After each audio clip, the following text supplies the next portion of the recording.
Dearest, gentlest viewer, and just like that, another Bridgerton series has come to a close. And unlike the season before it, I am quite surprised at how much I did not completely hate this season. Dare I say, I was actually kind of impressed and somewhat hopeful for the future. Is this what optimistic, positive people feel like at all times? What a strange concept. Now, is this Emmy Award winning television? No. Why would you say that? Is this the worst slop that Netflix has ever produced? Absolutely not. I do find that it falls somewhere in between. It does offer us those sunny, warm, romantic moments while also giving us bouts and bouts and bouts of useless garbage that makes us wonder, who in God's name allowed this person to be an editor of anything ever? Bridgerton is still not the picture-perfect show that Netflix desperately wants it to be. It has flaws that turn to gaping wounds that hemorrhage it from the inside out. Wounds such as the costume design so bright and effervescent that you can still see it when you close your eyes, assuming that your eyes are not currently bleeding out of your sockets. Cast list so bloated and oversaturated that your TV screen feels claustrophobic every time you bother to glance in its direction, assuming that you're not one of those people who are also secretly on your phones while watching this. And the behind the scenes team that makes some head scratching decisions, questionable decisions that really do make or break a show. The invisible jobs are the ones that may arguably be the most important. You can put a pretty face up onto the screen, but if the editing is terrible, the entire season is ruined. No pressure. But I will have to say that this season did offer a quite fresh perspective. Shall I say, the Disneyfication of cinema, treating every new season like a trailer for the next season. And if you think I'm lying to you, there is a post-credit scene, season 4,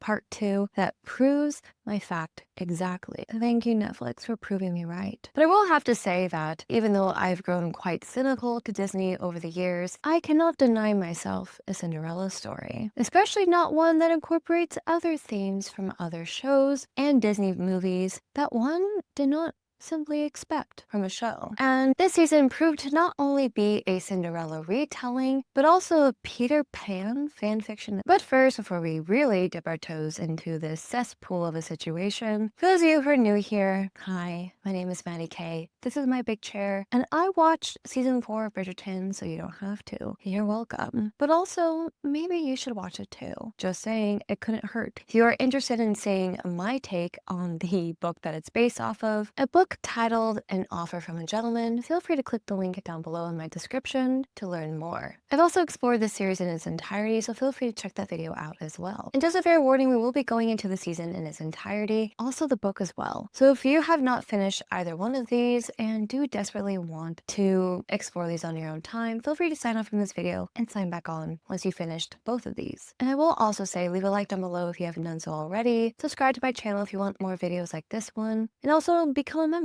if you want videos like this 24 hours ahead of everyone else, and a special shout out in each and every video. And also comment down below your answer to today's question. Which is your favorite Bridgerton season? For me, that remains a solemn mystery that we will discover at the end of this video. Also, speaking of the end of this video, make sure to leave a teacup emoji down below in the comments. I always do appreciate knowing who exactly makes it all the way to the bitter end. And now, without further ado, let's get into it. Now we shall progress to episode 1, The Waltz. This is the episode in which the Cinderella story starts it all. This episode, as many of you may presume if you watched season 3 of the Bridgerton series, is when we have the masquerade ball. The first ball of the season in which debutantes are introduced into society and are now on the prowl for their future husbands. And the inverse of that, the eligible bachelors of the season are also seeking out their prey in the new eligible bachelorettes of high society, also known as the ton. Now, many of you may have noticed a slight shift from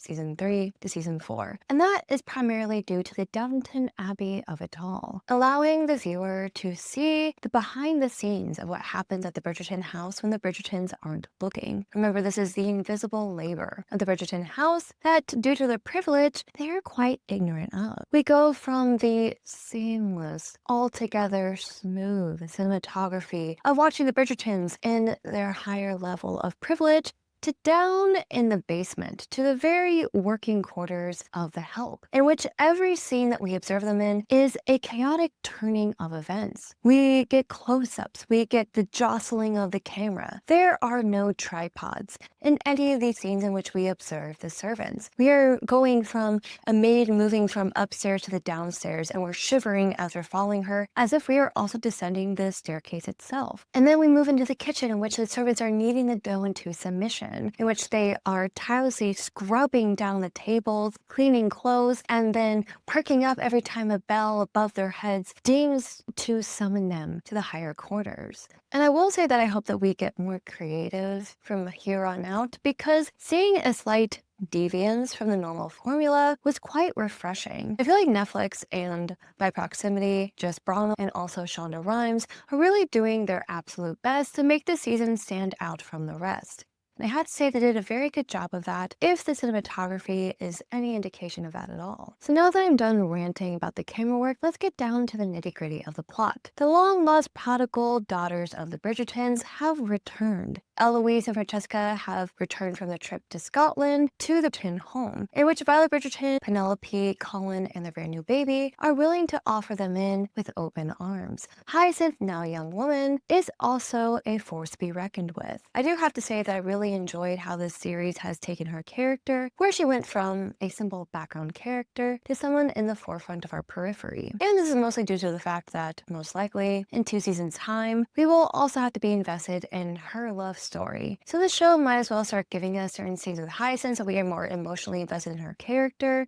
That way, in 2, 3, 5 years' time, we are emotionally invested in her story. Gregory, however, is nowhere to be found. As the Bridgerton family is reuniting for the first time in months, Violet Bridgerton notices a certain particular absence in the Bridgerton siblings, mainly with our male lead of this season, Benedict Bridgerton. So she goes up to the servants and asks them, where is Benedict? Now, the stagecoach, the manservant, who is particularly perturbed by the amount of women that are in the house, is very quick to tuck his tail between his legs when the woman of the house asks him a direct question. It's almost as if his toxic masculinity is projecting onto the powerful woman in his life, knowing full well that he has no control over anyone in this house.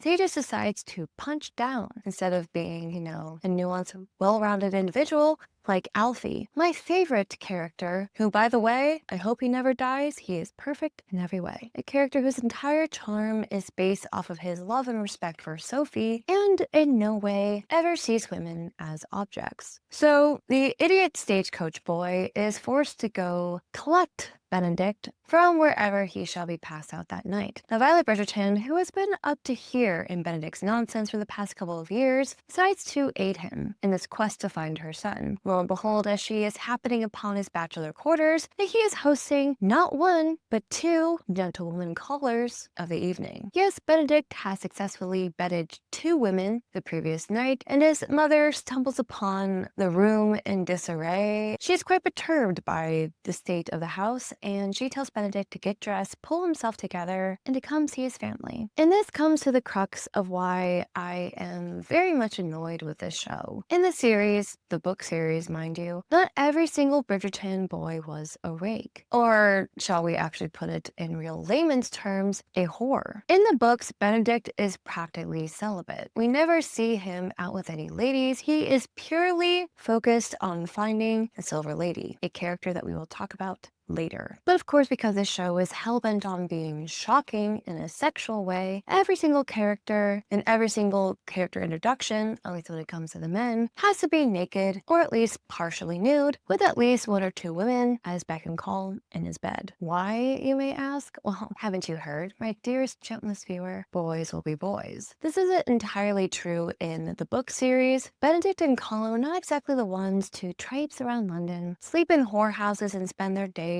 pursuing women of lower ranking. Instead, it appeared as if they were already quite tamed, whereas in the show, it turns into the male equivalent of the taming of the shrew, in which the women that they would potentially marry had to beat them into submission in order to get a ring on their finger. It does come across as a very tiring and cheapening aspect of these characters that every single one of them is exactly the same. Why should we root for them to find their one true love if they aren't mentally and emotionally prepared just by the previous scene alone. It just comes across as relatively lazy storytelling and also writing on the show creator's part. Honestly, is there no other character trait that you could attribute to these men that does not equate to how many women they can sleep with in a week or even a day? So Violet, upon stumbling into his bachelor quarters, guilts him into coming to see the rest of the family, and he of course arrives late as per usual. And Benedict, as you can most likely surmise, does not take his role as the spare to the heir that seriously. He sits in Anthony's study, the study of the Viscount, a placeholder for his brother, who is the true heir to the estate, who is now on paternity leave with Kate in India upon the birth of their firstborn child. And as Benedict is talking shop with,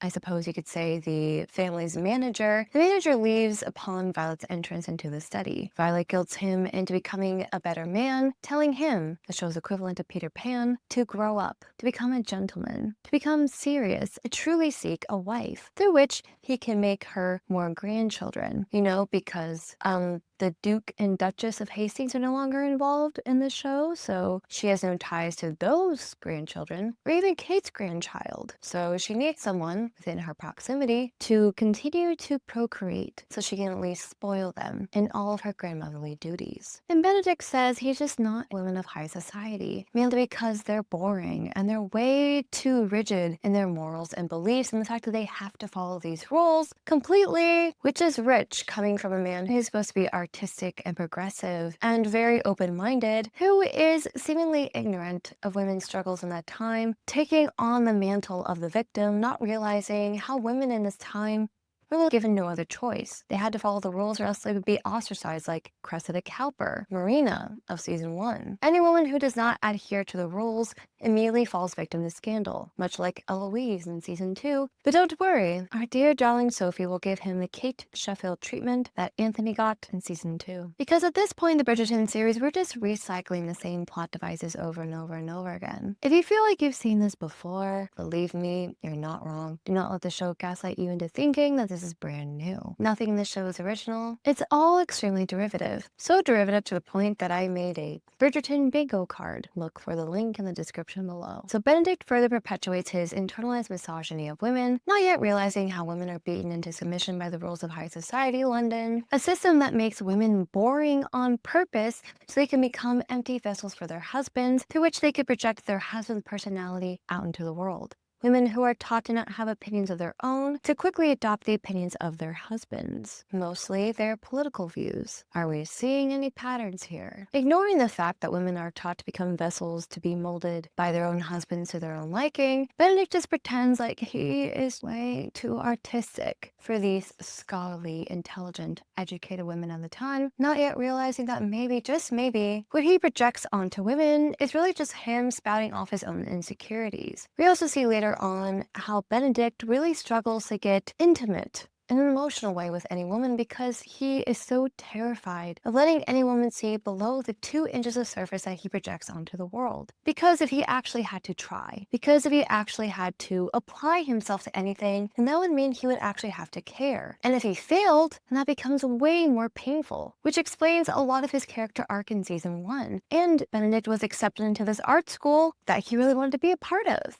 He was so excited to share his art with the world. He was so excited to be creative for once and to be appreciated for who he truly was as a person, and not just the name that's attached to his own. Only to realize that the only reason why he was accepted into the school in the first place was because of his name, because Anthony, his brother, donated to the school, offering them a handsome sum of money to allow his brother to make his cute, fun little paintings as a hobby before he really got to the serious thing that he believed his brother should actually do with his life. Benedict, upon learning this tidbit of information, was so crushed that he just forgot how to paint for 2 seasons, and instead resorted to taking an exorbitant amount of drugs and also engaging in a throuple with a woman whose name I have forgotten because she is so useless to this story. Benedict and the writers by proxy forgot that she even existed. And I'm pretty sure most of the fans forgot she existed as well. Just saying, who is this person? Why was she necessary? Other than to prove that Benedict wanted to continue to sleep around with not only women but also men. Thanks, Netflix. So Violet tells Benedict that he needs to grow up a little bit, or at least grow up to make her not completely feel ashamed that she pushed him out of her nether regions, and tells Benedict that he needs to stop drinking, stop sleeping around, needs to start showing up to family events on time. And her one true test that her son really does love and respect her is if he does show up on time to her debut masquerade ball.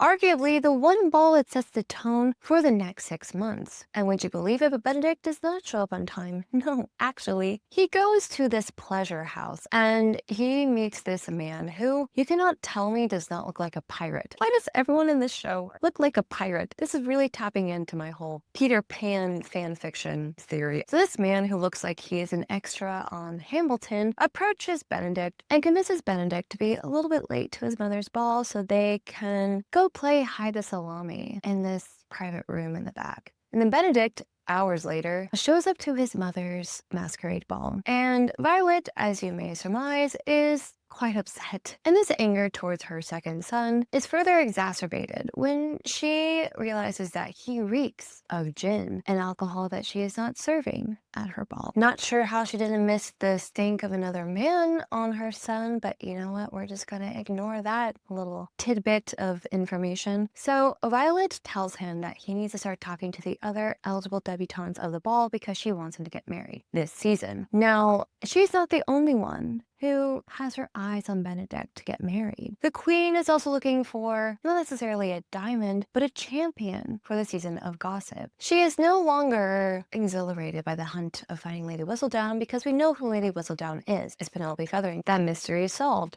So what do we do now? We have to up the ante. We have to make the game more exciting. So she decides to have a wager with Penelope that Benedict will get married by the end of this season. Now Penelope feels trapped because now that her secret is out, the queen essentially owns her. Which, baby girl, what were you thinking? I'm not talking about you, Penelope Featherington. I'm talking about the creators of the show. I'm of the slightly controversial contrarian belief that we should never have figured out who Lady Whistledown is. And I'm saying that as someone who also does not think that we should have known who Gossip Girl was, right? The predecessor to the show. I think that Lady Whistledown serves as a much more, I suppose you can say, relevant plot device if no one knows who she actually is. But now that we know, the jig is up. There is no longer any intrigue around her character. And I'm sorry, but you could not honestly tell me that anyone is willing to gossip around this woman now they know who she is. You're honestly telling me that no one would try to discredit her at all or seek revenge? Now that would be interesting, but it's not her season anymore, so who cares? You cannot tell me that a gossip columnist has never gotten anything wrong. This show pretends like Penelope is this omniscient deity, this immortal being who knows all, sees all, feels all. But in reality, you have to slip up at least one of these times. So anyway, as Benedict is trying to entertain these ladies of the ton, he looks over and sees Sophie, dressed as the moss silver lady, who is staring up at a chandelier like she's never seen light before or diamonds. Like, baby girl,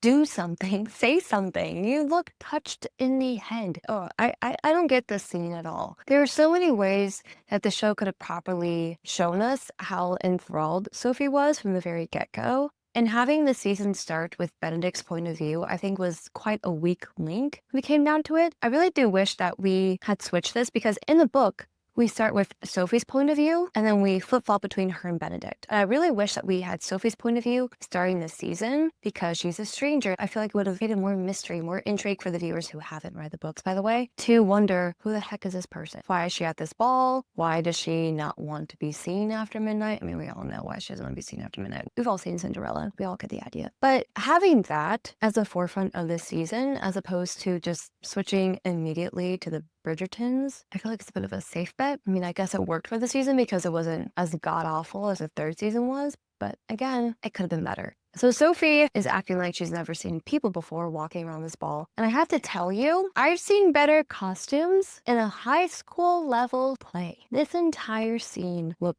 so cheap to me. The entire time I was staring at the backs of these dresses, thinking to myself, is that a zipper? Am I looking at a zipper right now? Awful. It took me out of that scene entirely. I was looking at the back of the dress like, why is it so warped? Like, you can see the back of their dresses looked awful. And also, can we talk about Eloise's costume? That was a crime against humanity. Eloise and Claudia Jessie, the actress, what horrible thing have you done in your past life or to the current makeup and costume department that warranted that level of costume for you? Awful, awful, awful. There were masks that I bet you all the money that I have in my bank account right now that they bought them from Walmart. They looked so plastic, so cheap. It was awful. I watched that scene and instantly to myself, I thought, this is the worst season ever. The production, awful. Costume design in the toilet, terrible. I am saying that as someone who's wearing a very cheap dress, right? I look very Mormon. I don't know what I'm doing here. But I was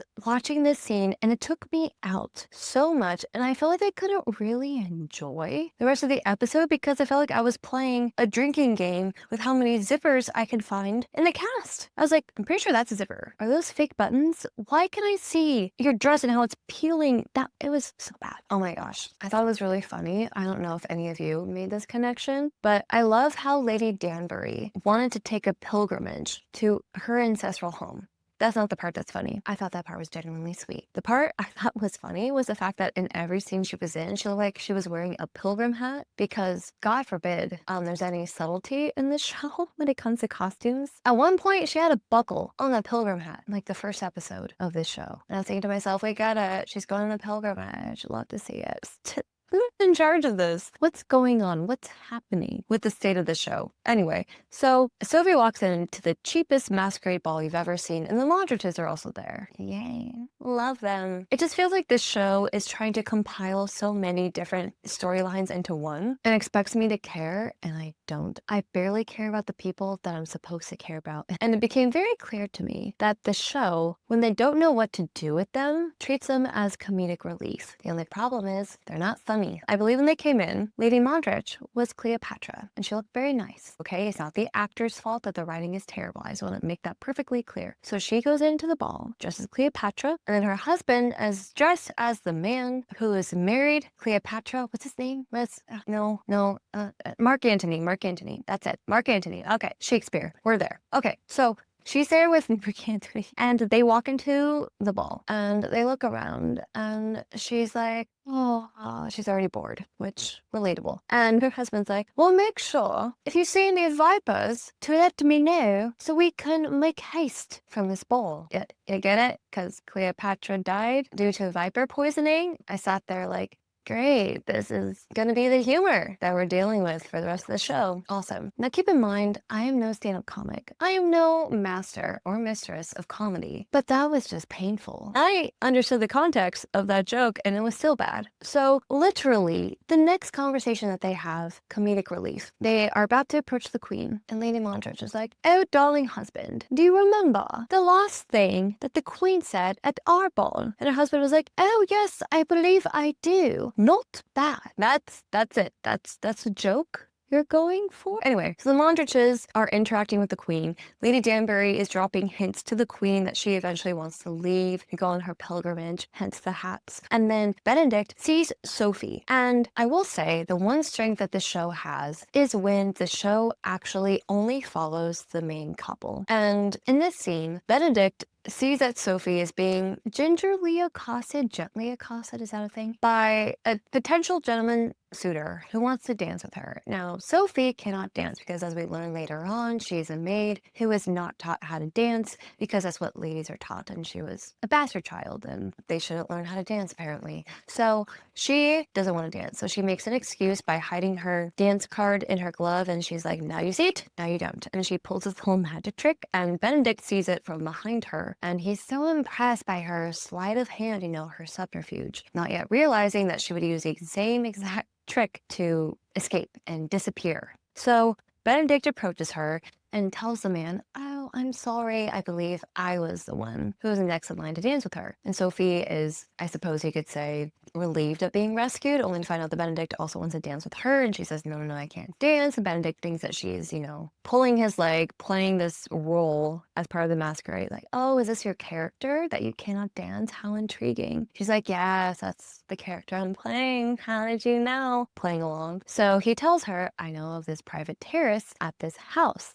And she's like, how do you know that? And he says, well, I live here. This is my mother's house. And then Sophie puts two and two together that he's Benedict Bridgerton, who she has a crush on because he's rich and popular around town. And even though in the show they do not say this, in the books, Sophie has a major crush on Benedict because she reads Lady Whistledown religiously. And in the book, she recognizes him without him even telling her, and then she pretends to be surprised as Benedict. But in the show, she genuinely does not know who Benedict is, and then when he tells her, that's when she says, "Oh, Lady Whistledown did not give you justice. She explained you very differently." And so they go into the private terrace, and they're having this, the witty banter that people in romance stories are supposed to have. And then she has this Kate versus Anthony moment in which Benedict is like, "I like you. You're not like other girls." Jail. Straight to jail. So of course, Sophie has to put him in his place and remind him that women spend hours out of their day trying to prepare themselves to look good for him. And he doesn't notice it because he doesn't care. And this is his come to Jesus moment where Benedict realizes that, hey, I have some internalized misogyny and women have it way worse. Throw this man a parade. So they start dancing, and then Sophie steps on his foot and he says, "Don't worry, my sisters have done worse." An actual interaction and actual accurate lines to this story, which I do appreciate as someone who has painstakingly read the entire terrible series. I do like seeing that out of the fruits of my labor, at least some of the lines that I have read have made it into the show. I appreciate that. So they're dancing, and Benedict is slowly falling in love with her, and he removes her glove and kisses the inside of her arm, which is something that Violet Bridgerton's boyfriend also does. Was that a thing in the previous seasons? Did I just forget about that slight detail? I don't know. I have no idea. So Benedict starts kissing down her arm. Thankfully, he does not lick her elbow like he does in the book. Thanks for that, Shonda. So he starts kissing down her arm, and then the bell rings, and then Sophie's like, "What is that?" And Benedict is like, "Oh, that's the bell telling us that we all need to remove our masks now."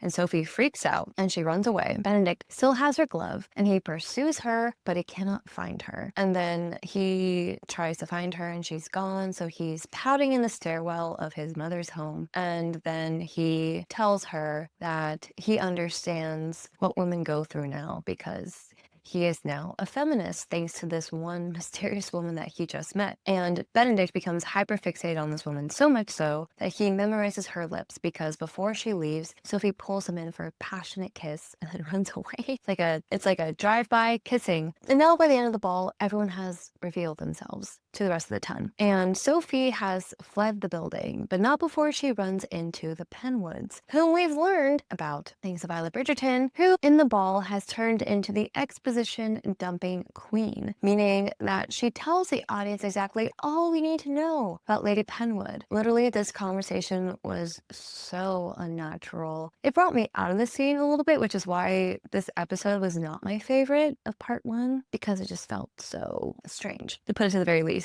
So thanks to Violet Bridgerton, who in this way is acting as Lady Whistledown, she informs the audience by saying obvious facts to Lady Penwood to her face about herself. Like, "Oh yes, you remarried after your first husband died." If someone said that to me, I would be standing there thinking to myself, yeah, I know I was there. Thanks for the reminder. So Lady Penwood, who is the evil stepmother of this show, is on the prowl. She's trying to find husbands for her daughters. And Rosamund has her sights set on Benedict Bridgerton, who is now in love with Sophie, the cryptic lady in silver. And now he is on the hunt to find out who the true Lady in Silver is. And also I do have to say, my one critique of this episode is the whole time I was thinking to myself, if Lady Bridgerton can smell gin on her son, wouldn't Sophie also be able to smell that too? And also, wouldn't he smell like a brothel? Also, don't kiss him. You don't know where he's been, but we do as the viewer. It makes it that much worse. One thing I will mention that I really did enjoy about this episode was the fact that Lady Penwood looked so good in her costume. I loved her mask. Cho Chang has really glowed up in the years since she's been at Hogwarts. She looks amazing. Going to Hogwarts really does help you in certain aspects of your life. It's a truly magical place indeed. She hasn't aged a day. Also, I really did like Posey. I thought she was really cute and adorable and fun this entire season, and we definitely need more eccentric characters like her. I think to offset all the stoic characters like Eloise in the show. I think that's a really nice juxtaposition there. I do still love John and Francesca so much in the show. They are so sweet, so kind. I really enjoy their presence whenever they're on the screen. I'm still really sad that John will no longer be in this show. I knew that was coming eventually. I just didn't know it would happen so soon. I really like John because he's so in tune to Francesca and her emotions, and he just wants so desperately to make her happy. It hurts me. It hurts me so bad how much he just so desperately wants to please her, and just knowing what we know now. Oh, my poor baby. Rest in peace, John. Rest in peace. Also, I know this truly pains me to say it, but I really don't care about Violet Bridgerton and Marcus's love story. The show tries so hard to make us care about them as, you know, a relationship, only them to break up at the end of the season. And I'm sitting there thinking to myself, why did we spend almost an hour of you trying to convince us that these characters belong together? All for what? What was that for? I have no idea. Explain that to me, please. That was such a waste of time, and I was so upset. Again, this is one of the issues that I have. This show becomes so convoluted in the name of trying to be complicated and adult. No, you don't need to be complicated with multiple storylines going on at once. Just keep it simple. One conflict, focus on the main two characters that are falling in love, and just give us space as viewers. I cannot pretend to care about people like this for so long. I cannot. Just stop. I'm over it. Please, for the love of God, please stop. So that was episode 1. We're off to a great start. One quick thing before we move on to episode 2. One little scene in episode 1 that I thought was actually quite well written was one scene in which Benedict is trying to chase after Sophie, and his family literally and figuratively gets in the way of him pursuing her, which is essentially the entire theme of this show, is that his title, his position, his station is preventing him from being with the woman that he loves, which I thought was a really nice way to set that up for the rest of the season. And it was the one theme in this show that wasn't completely overused and wasn't explicitly mentioned every single episode. I don't know what it is with these writers thinking that we as viewers are dumb, probably because they expect us to be on our phones. But anyway, the entire theme of season 4 is fantasy versus reality, right? Men and women of the town could not marry below their station. They couldn't marry the stagecoach boy, they couldn't marry a manservant, they couldn't marry a lady in waiting. And even if they wanted to attempt to have a romantic relationship with them, it would be an affair. It would be illegitimate, and any children that would come out of that relationship would be illegitimate, meaning that they would have absolutely no stake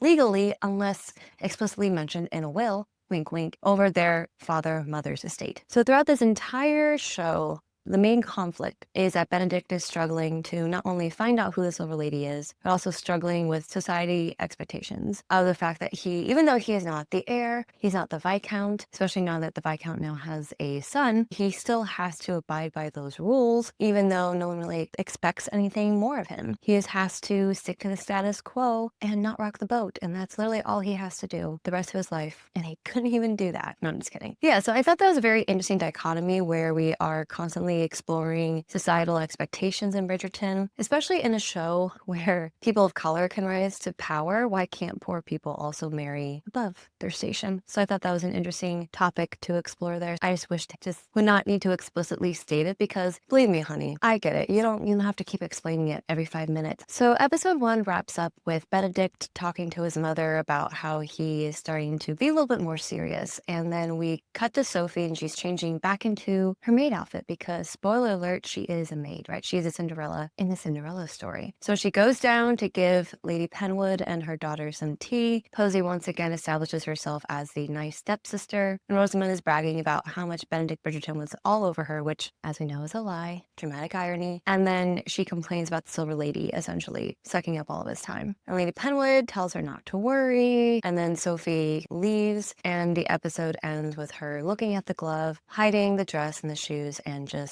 resigning herself to her old life once again, stepping figuratively and literally back into her role as a maid. And that's the end of episode 1. Now moving on to episode 2, which is titled Time Transfixed. So episode 2 follows Sophie's point of view and what she was thinking and doing before she arrived at the ball that night. And what she was actually doing was making a brand new mask for Rosamund, who apparently lost hers, and she is inadvertently making the very mask that she will actually wear to the ball that night. And when she goes to give the mask to Rosamond, Rosamond says, oh, actually I found it. It looked like someone was trying to purposefully hide it. And they insinuate that it was actually Sophie who hid the mask out of a jealous rage. And Posey points out that maybe Rosamond just accidentally knocked it off the shelf with her elbow or something like that. And then Lady Penwood forces Sophie to apologize for something that she did not do, giving us some insight into the very toxic household that Sophie has been a part of since she was a little girl. Everything is Sophie's fault, even when it's not. And she always has to apologize for something that the sisters did. Mostly Rosamond. Lady Penwood does not seem to care about Posey either. And we are also introduced to Sophie's friends, the fairy godmother-like characters of this season, Irma and Alfie. Now, Irma is an older woman who was actually around when Sophie was a young ward to her father, and we see how she has always treated Sophie like she is her father's daughter. She always said how it was unfair that Rosamond and Posey were treated like royalty. Meanwhile, Sophie, the actual blood descendant of Lord Penwood, was treated like absolute garbage. After the Penwoods leave for the ball in their carriage, Sophie comes down to unleash her frustration onto her friends, and she tells them how just for one night and one night only, she would love to dream and just pretend to be someone else for a day. And her friends, primarily Alfie, looks at her and he's like, well, why don't you? Why don't you pretend for one little day? After all, you have a mask and we can find some clothes and shoes for you. And she's like, no, I can't do it. At first, she's very much adverse to it. And then there's some gentle coaxing and encouraging from her friends. She decides, okay, might as well, since it's a masquerade, no one's going to know the difference. So they get her ready and they find this old dress that belonged to her late aunt. And then they take Araminta, Lady Penwood's shoes, and Sophie freaks out because she's scared that Araminta will recognize her shoes, I suppose. And Alfie assures her, your dress is going to be covering it, no one's even going to notice. And then she puts on her costume. Alfie drives her to the house, and then he encourages her to go in and pursue a night of endless fun. Of course, wanting to live vicariously through her later on. And then we cut to after the ball when Sophie comes home, and it's very much obvious that something happened at the ball. Alfie and Irma, their spidey senses are tingling, and they put two and two together that Sophie actually met someone at the ball. Not that it matters, but regardless, it's still really fun development. So they are really just wringing her dry, trying to get that juicy gossip, because apparently Lady Whistledown is no longer the main source of gossip in this town. And they're asking her all these questions, and she is very obviously enthralled by Benedict. She's very much falling in love with him, and she's trying to deny herself of this because, again, going back to the theme, fantasy versus reality. In reality, she can never actually be with Benedict. Legitimately, it's all just a fantasy. It's all a dream, and it can never come true. When she's talking to her friends about this, it's very clear that she's trying to talk herself out of her feelings for Benedict, and she just tells him, you know what, let's just pretend like this never happened. So then we cut back to the Bridgertons, and it's very clear that Violet has her hands full. Hyacinth tried to sneak into the ball the previous night, and she is just anxious to get out into the marriage mart. Eloise just revealed to her the night before that she wants to be a spinster, and she has put herself on the shelf, much to Lady Bridgerton's chagrin. But at least she is slightly distracted by her secret relationship with her secret boyfriend. And the reason why we're briefly interrupting Sophie's point of view is so we can see Francesca and John interact with children, and you can see the longing on Francesca's face. She so desperately wants to give John children, she's just not sure what is going on, why her body is not doing the thing that her body's supposed to do, which is to bear children. And this is setting up Francesca's infertility arc, which if you've watched my video, which I covered all the Bridgerton books, you will discover that this is actually accurate to the story. In the books, Francesca and John also struggled with having children for a very long time. So I will say that aspect of Francesca's storyline is correct. Michaela obviously has been gender swapped, but I will say that for the most part, at least they're keeping hers consistent, because I would have been really disappointed if we didn't have that, because it really just adds a lot to Francesca's character, which is something that we haven't experienced yet in the show, because the Bridgerton tree has borne a lot of fruit, if you catch my drift. Everyone in this family is superhuman levels of fertile. It's amazing that they're not just constantly pregnant this entire show. She wants to have a child with John because he's a sweet, gentle, amazing soul, and I'm gonna miss him so much the next season. Also, I do want to point out another discrepancy from the book to the show is that Sophie is called Sophie Beckett, and in the show her name is Sophie Beck, B-A-E-K, and the Penwood sisters, Posey and Rosamond, their last name is Lee. Then we cut back to Sophie's point of view, and we see that Lady Penwood has discovered the shoes that Sophie wore the night before at the masquerade ball, and she complains that they've been scuffed. Sophie obviously plays dumb, and she assures Lady Penwood, or Araminta, that she has no idea how they got so scuffed, and she will do her best to fix her shoes. Then Araminta says, well, since you're already at it, you might as well fix all of my 80 pairs of shoes and Rosamund's shoes to boot, because she's going to need to look extra nice if she wants to attract those suitors that can save them all from destitution. Then we get flashbacks of her childhood, in which we see Lady Penwood first arrive in the Penwood estate, and when she meets Sophie, Lord Penwood's young ward, who has mysterious origins. But you can see by the look on her face that Lady Penwood puts two and two together rather quickly, and she realizes that Sophie is Lord Penwood's bastard child, and she immediately treats her like this dark spot on her shoe that she just can't quite scrub off. And there's a lot of resentment and anger there. In the book, it's more or less explicitly stated that the reason why Lady Penwood hates Sophie so much is because she's a representation of the fact that she can never give Lord Penwood children of his own. And she says, how could this whore, how could this maid, this lowly succubus of a woman, give him a child? And yet I, a high-class noble woman of the ton, couldn't even manage to do that. So at least in the book, they give what I would say probably one of the better explanations as to why the stepmother hates Cinderella, or Sophie in this case, is because she is a physical embodiment of her own failure as a woman. And that is why she has all this built-up resentment towards her. Because if she really was his ward and she was not at all blood related to him in the slightest, I don't know if she would exactly treat her any better, but I feel like she wouldn't treat her any worse, if that makes any sense. And then we cut to the Queen and Lady Danbury playing chess in the castle. And Lady Danbury wants to explore the topic of conversation that they had at the ball the previous night. And she asks her, was there anything particular you want to talk about? Alluding to the fact that Lady Danbury told the Queen that she wanted to take a pilgrimage to her ancestral home that she hasn't been to since she was 4. And I talked about the previous episode. But in episode 1, after she says that, the acoustic, Bridgerton-esque song cuts to Never Gonna Let You Go. And I don't remember who it's by, but I thought that was really funny that they actually had a song that is what the Queen was saying. I'm never gonna let you go. You're stuck here forever. So Lady Danbury very quickly realizes that the Queen is never gonna give her what she wants. She's basically her servant in that way. And I think that really crushes her because she thought that she was Queen's friend. She thought that their relationship meant more than that. She didn't realize that essentially she was also a prisoner to the Queen like Penelope. So Lady Danbury leaves the castle in a huff, leaving the board unfinished. In the previous scene, we also see how the Queen had to release one of her ladies in waiting because she was pregnant, and I'm pretty sure she fired her, which sounds awful, and I guess we're just going to ignore that. So in the next scene, Lady Violet and Eloise are walking about the town, and Eloise and Violet are talking about Eloise's potential at becoming married, and Eloise points out that no one around them is even remotely interested in her. Her mother disagrees, and she basically pushes her at all these eligible bachelors, or she's about to, when Benedict comes walking down the street, and this is the first time they've seen him since the ball, and he is actually awake in the morning. He hasn't slept past noon today, so it's a brand new development for Benedict. And his mother is pleased, and Eloise is even more pleased because Benedict steals her from Violet in order to have a little promenade and walk around. And Violet, who probably could smell the subterfuge from a mile away if she was not distracted, agrees to let Benedict take Eloise off her hands as she goes to talk to her, man friend. And Eloise very quickly realizes that Benedict has a clandestine reason for calling her over there. He tells her that he wants to find the owner of a glove from the lady that he met at the ball. Eloise is shocked that he has this glove, and then Benedict strikes up a deal with her.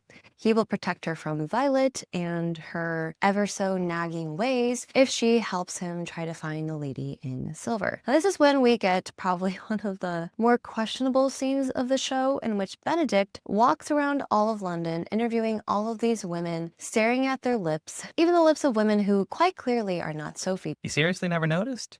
Hey, hats off to you for not seeing race. And this has proved to me that the show was so colorblind that they aren't even acknowledging race anymore at this point. They might as well just be class blind and same-sex relationship blind, because who cares? Who cares? This show is just a little fantasy set in a time that just happens to be in the 1800s with interesting garments that are not time period accurate. Why not just, steer into the skid in that one? I will say that Benedict really does prove how good of a brother he is in this show, and I was really impressed by how much they made his character really likable compared to the last season, where he hardly talked to his family at all. But here, he's being a relatively good brother to Eloise, even though he's kind of using her as, his little sidekick, which is also very similar to how Peter Pan treats Tinkerbell. So there is a bit of a montage of Benedict talking to all of these eligible women who could possibly have been at his mother's ball. And it's quite clear that over time, he's growing more and more defeated. It is obvious that none of these women are the lady in silver, and he feels like he's running a fool's errand, and he is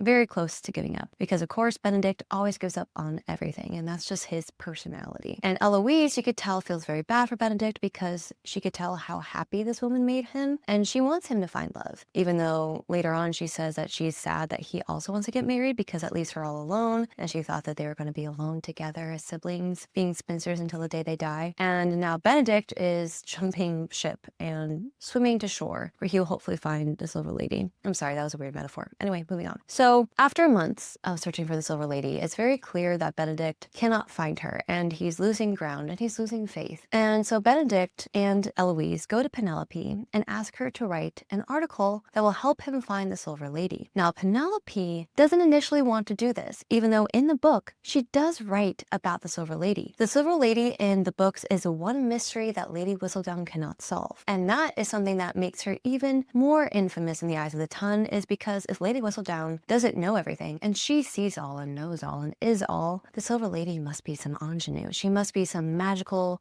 fantastical creature, and we must find out who she is, and it adds a lot of intrigue to the mystery of it. And here Penelope says, oh, she doesn't want to ruin a woman's life. Okay, now you don't. Cool. Because Benedict defiled her in a way where he forced her to go, not forced her, I don't want to say forced, but he asked her to go on this private terrace unchaperoned where they kissed, and that's against the rules of the Ton. They possibly could have ruined her. She doesn't want to ruin this woman's reputation because if she reveals herself to Benedict, then they would have to get married, which is essentially how all these other couples get married in this show. I'm pretty sure that Sophie would have wanted to marry Benedict anyway if she was an actual Lady of the Ton. I don't think that would have been a problem. So Penelope and the show by proxy come up with this really stupid reason why they don't want to explicitly state or call out the Lady in Silver, even though he clearly is talking about her. And so she writes the article about Benedict finding love and what it's like for everyone to try to find love. To try to make it more of a ubiquitous situation for everyone so that she's not being too obvious who they're really looking for. And then Alfie reads it and he tells Sophie, I think she's writing about you. I think Benedict is really looking for you and you should make yourself known somehow. He's still living in the fantasy world, whereas poor Sophie is stuck in the cold, stark reality where she knows that nothing good could come of this. The only thing that she could possibly have with Benedict is a mistress, illegitimate relationship. And then we cut to more scenes with Benedict searching for Sophie to no avail. And then we see how Lady Bridgerton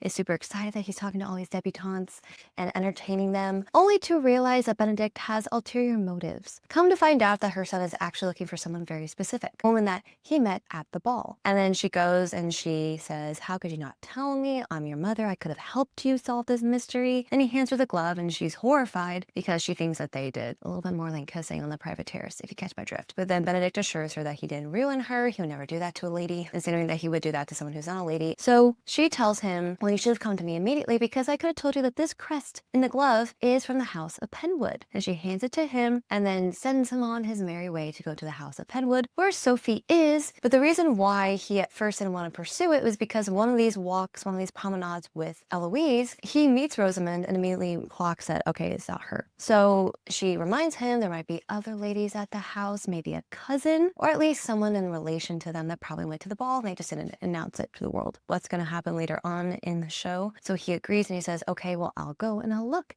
And he assumes that it's going to be Posy, the second daughter to Lady Penwood. So he calls upon the house, and Lady Penwood is super excited because she thinks, oh yes, the Bridgertons have arrived and we're going to be part of their family and we're going to save our reputation, or at least save our family from destitution. From destitution, I assume she means that she's going to only be able to have 10 pairs of shoes. So he starts talking to Posy, and it's very clear that if Posy was in a modern day romance story, she would be titled the Manic Pixie Dream Girl because she's very quirky, she's very fun. She talks to Benedict about her dreams as a child in which her feet were hands and she was walking around on her hands, or her hands were feet and she was walking around on her feet. It was a very strange dream. And you could tell the whole time that Benedict is just trying to hold it together. He's being very kind and he's being a very good listener. He's being a very supportive potential future partner for Posy because he's actually indulging in her little dreams and he finds it fascinating. And he says it's probably one of the better conversations that he's ever had because it's so creative. She obviously doesn't care about impressing him or just agreeing with him. She actually has her own personality and he likes that. And Sophie is the one witnessing this conversation. Sophie was walking Posy to it because she's like, I have a gentleman caller. Someone actually likes me, wants to get married to me. And Sophie's like, yay, I'm so proud of you.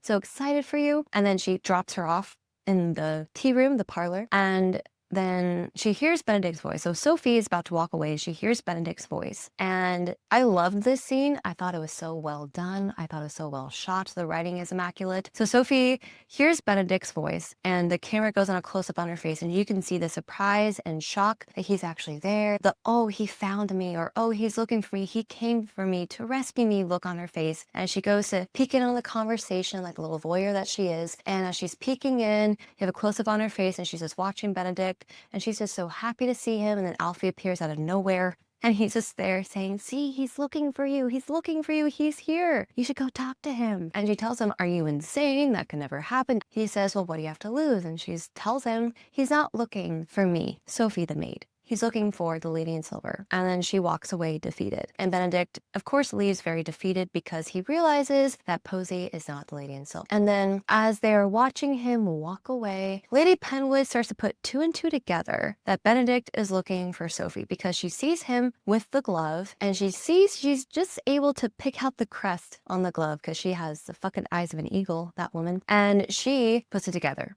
super quick. So this is why I'm really hard on Benedict, because I'm thinking to myself, I'm sorry, but if this woman could put it together in 5 seconds, there's no reason why I should have taken you to figure this out. So she storms off and she goes and confronts Sophie and she tells her to put on the silver shoes to see if they fit. And they do, because of course. And she tells Sophie that she knows what Sophie did. Sophie tries to deny it. And Lady Penwood says, you need to leave. I've kept you in this house long enough. And then Sophie asks her, yeah, why have you kept me so long? You could have thrown me out on the street years ago after my father died. And Lady Penwood is still trying to tap into this narrative that she is a secretly much more charitable woman who is bound by the rules of society. But in reality, what we learn later, and also in the book, is that her allowance every month from her husband's estate, from her husband's will and testament, from his bank account, whatever they had back then, was that she would get paid more per month if she kept Sophie on. The only problem was he didn't specify how well she should treat Sophie, so she kept her on as a maid for her protection. She does have a dowry, but Lady Penwood stole it. And Sophie is under the impression that she has absolutely no money, and she is cast out on the street by Lady Penwood, who just can't take it anymore because Sophie essentially stole Benedict, a potential suitor, from Rosamond, and she's like, this is the final straw. I can't do it anymore, and you need to leave. So Sophie leaves, and Posey gives her these shoe clips that she believes are real diamonds in order to help her. By pawning off the shoe clips, she could potentially get some more money. And her servant friends also pool some money together to help her at least get a stagecoach to get out of London, because Lady Penwood told her that if she ever tries to find a job in Mayfair ever again, she's not going to be able to, because Lady Penwood is going to badmouth her all around the town. So in the book, Sophie actually steals the shoe clips only to find out that they're fake. In the show, they're also fake. So it's kind of symbolic of Lady Penwood that everything about her is all show, no substance. She, on surface level, appears to be this flourishing, rich,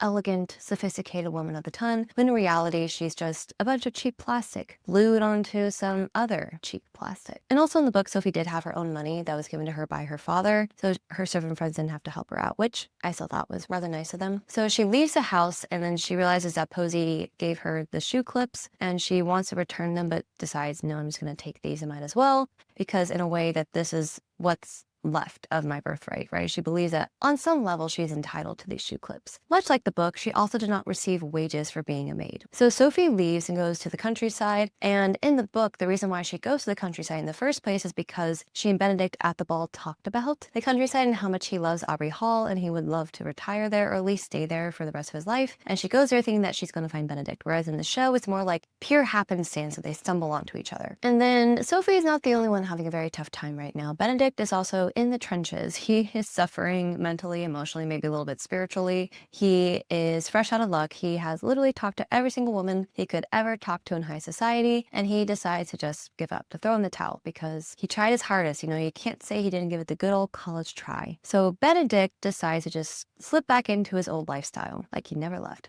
And then a couple days later, he wakes up in a house called the Cavender House with Philip, the host, who is a disgusting giant monster who likes to prey on women, especially maids, because he knows that he can do it with no repercussions to him or his reputation. So in the book, it's actually 2 years since Benedict sees Sophie, which again does attest to why he doesn't recognize her, even though I still think that's rather funny. So Benedict, he arrives at this party and he's talking to this one gentleman who has a mistress. introducing the next conflict of the show. Now, as we will learn later on, Sophie does not want to be a mistress because her mother was a mistress. She gave birth to Sophie, was killed in childbirth, at least we presume. I presume it was in childbirth, but in the show I think she got sick, which again, childbirth. And she gave birth to Sophie, who is now a maid, and she has a hard life and she does not want to do that to a child. She does not want to put herself through that because she knows that she'll never truly be as protected as she would be if she was a lady at the time. So Benedict talks to this man who is gushing about his relationship with this actress, I believe her name's Victoria or something like that. Has this seed planted in his mind, thinking about having a relationship with someone who's not at his level in the social class hierarchy of the Regency era time. And he's starting to think about it and mull it over in his brain. And he's about to leave the party when he overhears this woman yelling. And it's a woman named Hazel. Now, Hazel is a maid, much like Sophie, working at the Cavender house. So Philip Cavender is very drunk and he is coming on to Hazel, who very much does not want his advances. She is trying her best to do what she can to try to call him off. And Philip is like, oh, I like it when the ladies don't, consent. So Philip Cavender is advancing on poor Hazel, who literally cannot do anything. She has no one to defend her, no chaperone to protect her against men like him. And then out of the blue, we see Sophie with a cup of water and she throws it in his face and it gives Hazel the window that she needs to run away. The only thing is that Sophie trips and falls and Philip Cavender is about to advance on her and he calls her a bitch and he's about to presumably take advantage of her against her will. And then Benedict waltzes in and he tells Philip Cavender to fuck off. And he and Philip start to fight. And in the scuffle, in the kerfuffle, if you will, Philip Cavender is carrying this bottle and it breaks on the ground. And then Benedict gets stabbed by one of the glass shards. And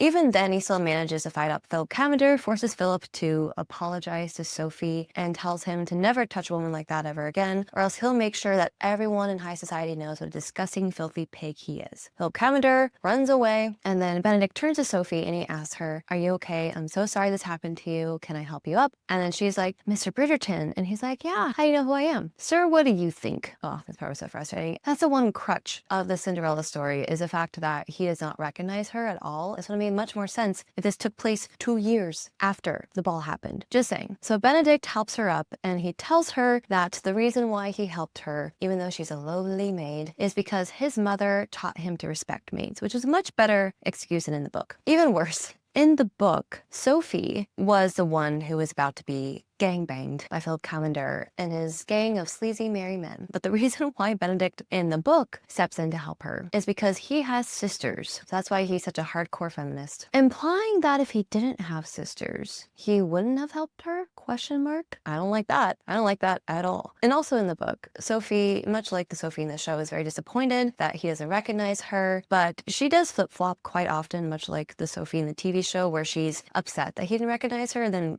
recognizing that even if he did recognize her, what could come of it? Nothing. Another difference is that the Sophie in the TV show seems upset at seeing Benedict because, oh great, now I'm back in this guy's orbit and I'm falling in love with him and I can't do anything. And then the Sophie in the book was elated, over the moon at seeing Benedict. And that's one of the major reasons why she decided to go with him in his carriage and get the hell out of Dodge, so to speak. So Philip Cavender essentially throws her out on the street and now Sophie has to walk several miles to town to try to find a new job in the dark. And Benedict tells her, "You're being silly. Please just let me give you a ride and I can give you a ride into town." And Sophie is very adamantly against this because she likes him and that's bad for her. So she spends any more time with him, she's scared of what might happen. And then we get this weird cut. I don't know what the editing team was thinking, but in the garden scene, the scene after Benedict saves her from the men, she's walking in through the opening in the hedge, like, this, like the doorway that some hedges have when people are trying to be like mysterious and fun. Like, look, we have like a hedge maze. And she walks through this hedge door and we cut to the scene that is her father's funeral, where Lady Penwood reveals that he left Sophie with absolutely nothing. She is now destitute. She is now essentially a no one. And Lady Penwood, from the goodness of her heart, is going to force her to be a maid because she has nowhere else to go. And at least she can offer her some protection from the big bad outside world. And then we cut back to Sophie still walking. Random sad scene about the funeral of her father, walking. Why don't we have the scene at the end of episode 2? That would make much more sense when Lady Penwood is talking about, oh, your father left you with nothing. morning. I shouldn't have kept you on for so long. Then we cut to the funeral scene very shortly afterwards as Sophie is running away from the house. Like, that would have made way more sense to me, or even at the end of this episode, because literally they shoehorn this scene in the middle of a conversation that she's having with her Benedict. And it's so random and it's so strange, and I don't understand why they would put this scene here. Also, all of the flashback scenes have that weird, like, this weird focusing where only the person in the main frame is focused and everything else is so blurry. I don't like that. I don't know who keeps encouraging people to do this, but it brings me out of that scene. And I know it's supposed to be indicative of how memory works and how things, slowly start to fade and into the background and things aren't as detailed as they used to be. But at the same time, I feel like there's a better way to do that. I just don't like the blurriness of it all. It's really distracting. Anyway, so Sophie eventually capitulates to Benedict's, I wouldn't say orders, but just encouragement, where he tells her, hey, I'll take you to town. Let's go. So she goes on the carriage with him, and then she introduces herself as Sophie Beck, and they drive away to Lady Whistledown once again, monologuing for us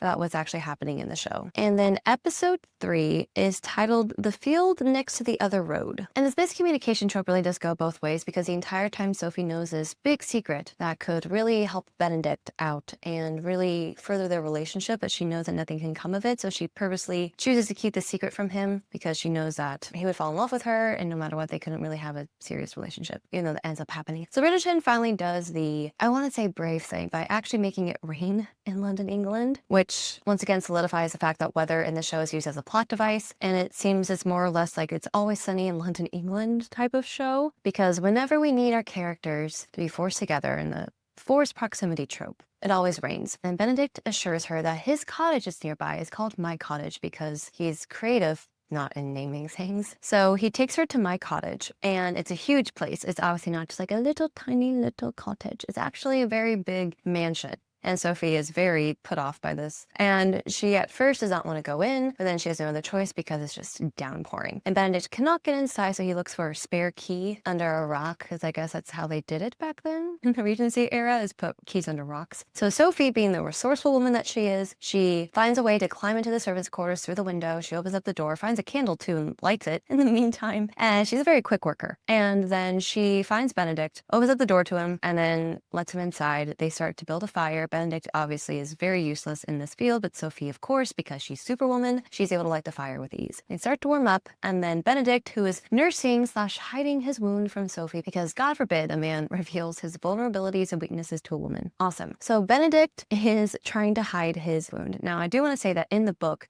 he only has a cold, but again, you could die of influenza back in the day, so that seemed a little bit more understandable. But Benedict has this really bad cut, which, can I be honest, it did not look that bad at all. All she had to do was pour some alcohol on it and put on the thinnest band-aid I've ever seen in order to save his life. Oh my gosh, I just laughed so hard in that scene. So he is starting to feel ill, and then he offers her to take the guest room, not go down to the servant quarters, and he's being a gentleman. He's being a very nice man. And so he takes her to this room where his sisters used to spend their time there as well, and he offers her their old clothes, because again, the Bridgertons are very rich. They're a very affluent family. They have many gowns. They will definitely not notice one or two of them missing. So Sophie thanks him, and then she goes to sleep, only to be awoken by Benedict's feverish screams of pain. And he is really suffering in this scene. He is screaming, he's writhing, he's calling out into the night, groaning, and Sophie enters his room, sees that he is actually gravely injured, and then she finds alcohol on the bedside table. Lucky for them, these people are alcoholics. And then she tears off part of the sheet or shirt or something, and she finds some gauze to put over his very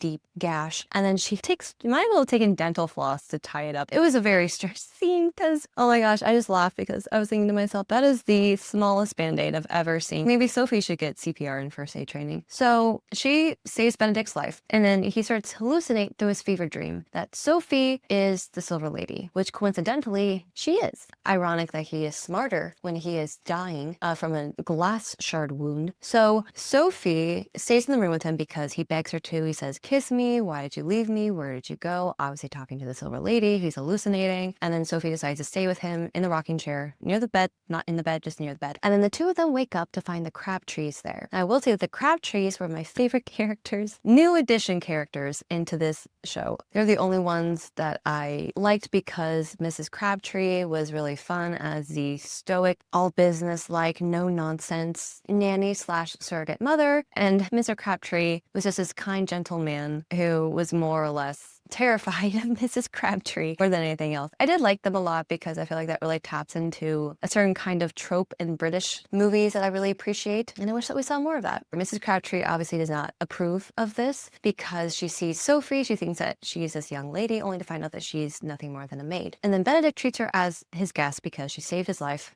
from the gaping wound that he suffered at the hands of Philip Cadaver. And then he invites her to stay, eat breakfast with him like a guest would. The Crabtrees are standing at attention, guarding them, cock-blocking Benedict, essentially. And Mrs. Crabtree is just looking at him like, no, I don't like this. You're not going to get away with this, darling, no. Sorry for my terrible British accent. But Benedict is told to stay in bed. He's on temporary bed leave for the time being until his wound properly heals. Doctor's orders from Mrs. Crabtree. And then Sophie has to learn how to entertain herself. And this was part of the relationship that I really genuinely enjoyed, was the fact that Sophie's main character arc was that she had to learn how to have more fun and to not constantly be thinking about work all the time. And Benedict had to learn how to be responsible. So I thought that was a very nice, complex relationship that they had, where they complemented each other in that way, where she taught him to be, more disciplined, whereas he taught her to have more fun. And I really like that aspect of their relationship. Wish we saw that in the books. So in the show, Sophie is trying to entertain herself. Benedict is trying to stay in the house and not get into trouble, but he is looking through his study at his paintings, and Sophie sees them and she's able to remark on them because, again, she's an educated woman. And Benedict is very pleased that she knows so much about art. And then she goes to take a book out of the library and he says, hey, it's a French grammar book. And then she starts speaking in French and other languages, and once again, proving that she's a very educated woman, which just piques his interest even more. So Sophie just leaves because she cannot stand to be in the room with him for too long because she just might burst into flame because she's just so in love with him. So Benedict is watching her try to be leisure around the house, and then he decides to try to fix a kite and fly it with her, and then they have fun doing that. It was a very sweet scene in which Sophie and him were flying the kite around like kids, because Sophie says she hasn't done that since she was very small. And then Benedict is trying to get to know her a little bit more because she seems like a very peculiar maid who is educated, who knows multiple languages, knows about art, and used to be able to fly kites in her free time. And so he's trying to, probe her for more questions, and she's just not giving up the ghost. It is also during this time that the maid wars happen, and I have to be honest that I don't really care much about this, so I won't spend too much time talking about it. But essentially the maid wars happen because Sophie, because she's such a hard worker, she's basically does the work of 3 servants, hence why there weren't that many servants in the Penwood house to begin with. So Lady Penwood starts poaching maids from other women of the ton in Mayfair, and she's surprised why no one likes her. And one of the maids that she tries to poach is Varley from the Featherington house, who does eventually move over to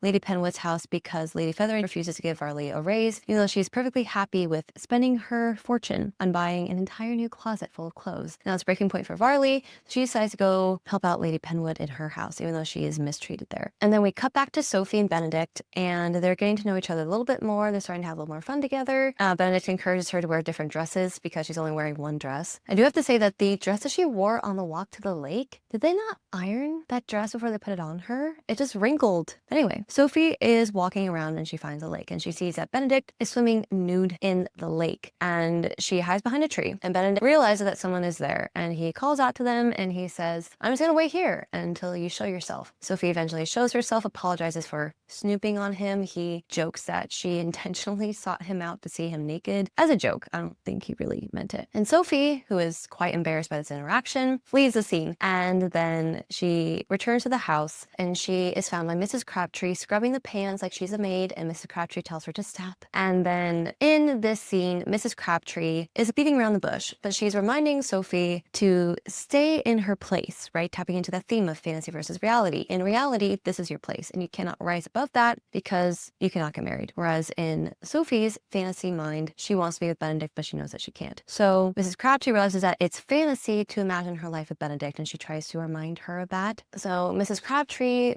approaches Benedict and gives him a very similar pep talk, even after the fact that he went outside swimming. She admonishes him for that, and she says, oh, your wound is healing nicely. And then he asks her, okay, what's really going on? What are you really trying to talk about here? And she says, I'm worried about you and Sophie. I don't think that what you're doing is a very smart idea. And then Benedict tells her, oh no, don't worry. I'm actually interested in finding the Silver Lady. Mrs. Crabtree is so glad that he actually found someone at the ball, and she tells him not to just put this up on, and she tells him, don't let this Silver Lady become like one of your projects in your study, where you just kind of put her off to the side and just forget about her. And so Benedict and Sophie leave quite soon after. You can tell that Sophie does not want to leave my cottage because, again, that was where she could live in the fantasy of being with Benedict. And now she has to go back to cold, harsh reality in which she is a maid and he is a gentleman. So they go, and that leads us to episode 4. Now, before we get into that, I do want to talk about the major differences in this episode to the book. So in the book, the Crabtrees play a much smaller part. In the book, Sophie does save Benedict's life from influenza. She's helping him bring down his fever. She kisses him while he is unconscious and hallucinating, and he also does recognize her as a silver lady in his hallucinations. And the following day, instead of dressing up in his sister's clothes, she dresses up in Mrs. Crabtree's clothes, which are too big for her. And Benedict says that he would love to burn those clothes because she does not look very good in them, and he's just mad at her for wearing unattractive clothes, which is Gentleman of the Year award goes to. And then the lake scene,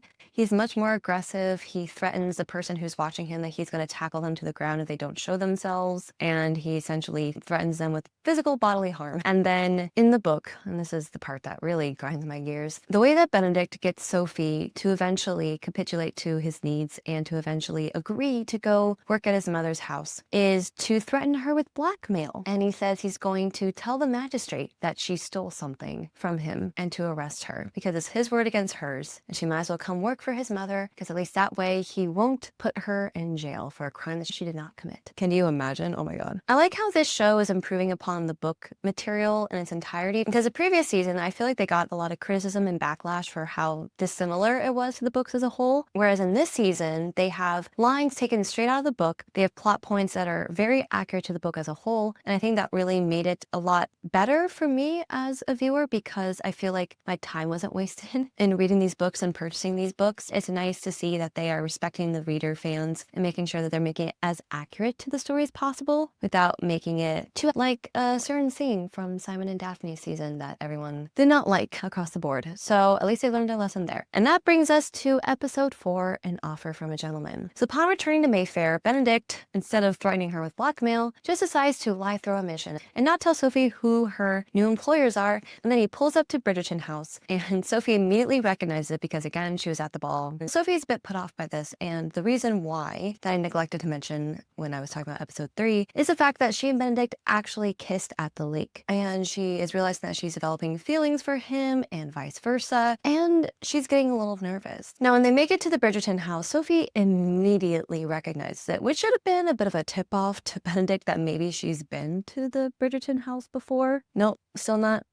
putting those pieces together. Okay. Fine, whatever. Benedict, at least you're very pretty. Sophie is leaving because the last thing she wants is an excuse to have to be by Benedict. Again, this is a forced proximity trope. She knows what's going to happen if they continue to be within each other's orbit. And she was right, because it'll be not even 40 minutes before the two of them are jumping each other's bones. So Benedict chases her down the street, and he tells her that the only reason why he brought her here is because he literally could not find anyone else who would take Sophie in. And that is all thanks to Lady Penwood, who has been bad-mouthing her all around high society London. No one wants to take her on, even though there is a maid epidemic. I'm sorry, but how are you trusting the word of a woman who is stealing maids from other houses? I don't know. I'd be a little bit suspicious if that were me. It's like, this woman is talking about thievery. Well, she sure knows a lot about that, doesn't she? So Sophie eventually capitulates to Benedict's pleas, and then she goes inside with him to the Benedict house. And upon arriving there, Violet comes down the stairs, elated to see that Benedict is fine because, again, he's been MIA for days and no one's seen or heard from him in a very long time. And she regrets to inform him that there is no place for Sophie in the Bridgerton household because she is reticent to hire her due to Lady Penwood's rumors about her. Once again, this is a woman that is poaching maids from other households, but you're willing to just take her word for it. Okay, I see what's going on here. I understand. But then Benedict shows her his wound and tells her, no, she saved my life. She's completely trustworthy. You need to take her on because she's with the Cavenders. And of course, Violet knows immediately that the Cavenders are no good, or at least Philip Cavender, the son. And she says, okay, fine. We'll find a place for her. Hyacinth could use a friend, and Eloise could also use someone to talk to besides Hyacinth because they literally only have each other, which I can imagine can be exhausting. So Sophie is given a tour of the house, and she's elated to be there. She's even more elated later on when Hazel actually comes in, and she realizes that Benedict was true to his word, and he made sure that Hazel had a place to stay where she would actually be protected from people like Philip. Sophie is once again immediately put to work because Gregory is back and they have to celebrate. And they take all this time to put together these jelly cakes, which he refuses because his tastes are now refined because he's an Eton boy. Once again, showing his privilege, the hours upon hours wasted just to satisfy this child, only for him to toss the jelly cakes away in an instant. I really like the juxtaposition here because you also see how when Gregory says that he needs a shave because he got a little bit of peach fuzz on his chin, that Colin, Benedict, and Gregory start having a shaving cream fight, only for the next scene to cut and we see a maid, scrubbing it off the ground and washing the wall because, again, these rich white people don't understand how their actions affect others, how the maids are left to pick up the pieces, how the lower class is always forced to do the dirty work for the people on top, and they are never once truly thanked for it, at least not enough, in my opinion. And then we cut to a scene between Hyacinth and Eloise in which Hyacinth is trying to appeal to Eloise's rather eccentric tastes, and she tries to talk about her book because Eloise is getting bored of talking about his lady lessons. And then Sophie cuts in and actually informs them that she is rather well read. And then Eloise is so enthralled by Sophie because she is just so fascinated by her, by all the languages that she speaks, all the education she's gotten. She even brags about her to Violet, who is very much surprised, same as Benedict, that this maid, this woman of low class, is so literate and knows so many things and is very intelligent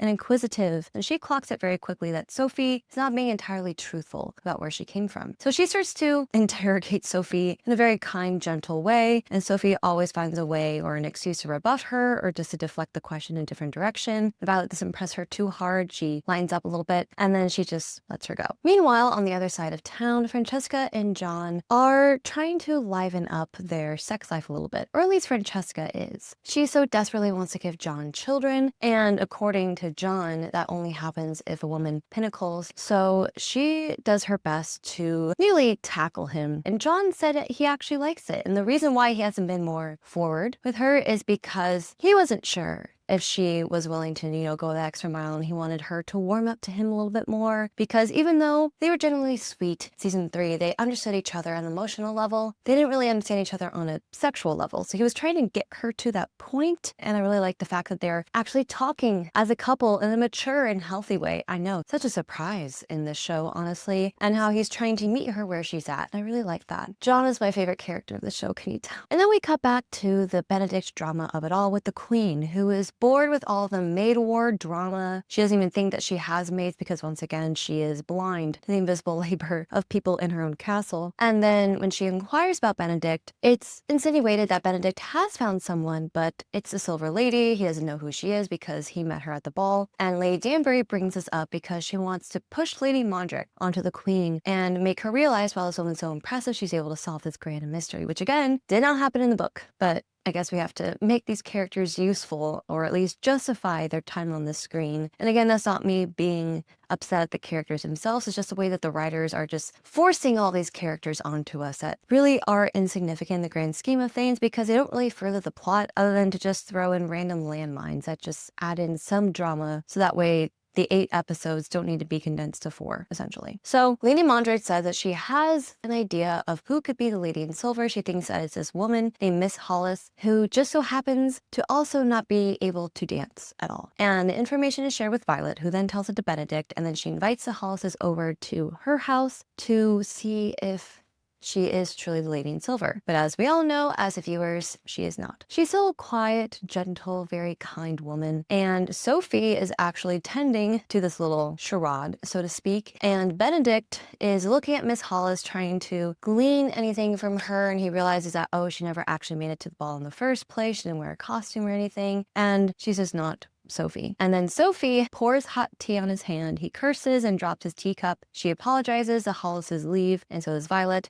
And they have this conversation, Benedict and Sophie, this very hushed tones, and she tells him, because nothing can happen between the two of them, he should pursue something with Miss Hollis because she appears to be very nice. But Benedict doesn't like Miss Hollis as much because she, just like the other women of the town who are trying to suck up to him, so to speak, to get that ring on their finger, but she's not being honest, because she said that his French accent was immaculate. And then he realizes that, oh, she's just like all the other girls because she can't be honest with me or just tell me outright that I'm doing something wrong. And I want someone who can, be honest and mold me into a better person, and can also call me out when I'm making a mistake. So That's the one reason why he doesn't like Miss Hall. So Violet is talking to the head of her household, the maid in charge of all the other maids, the head maid, if you will. And she talks to her and she tells her, hey, I want to have a special evening tea time with my boyfriend. And the head mistress maid, whoever she is, she tells her not to worry because she is going to make sure that all the maids and servants have a night off. And then she releases them into the wild, and Violet and her man have some alone times. And then as Sophie and her friends are leaving to go to the tavern, Sophie realizes that she lost her coin purse. Now we cut to a scene with Benedict, and Benedict is looking through his art, perusing, if you will, and then he comes to the startling realization. And at first I thought that the showrunners were going to make this a moment that he realized that Sophie was a silver lady, which thankfully didn't happen because, again, they would have given up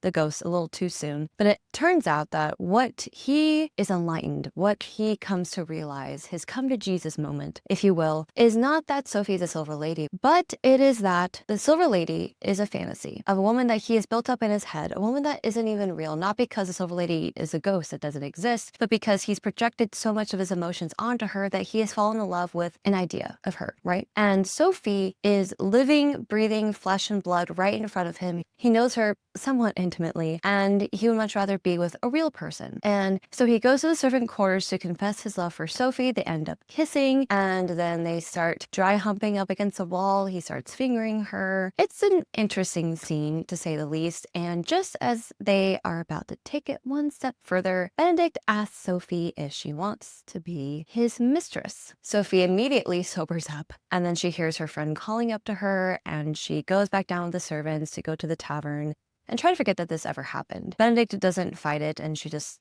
lets her go. And that's season 4, part 1. Why did they split up into 2 parts instead of releasing an episode every single week? Your guess is as good as mine.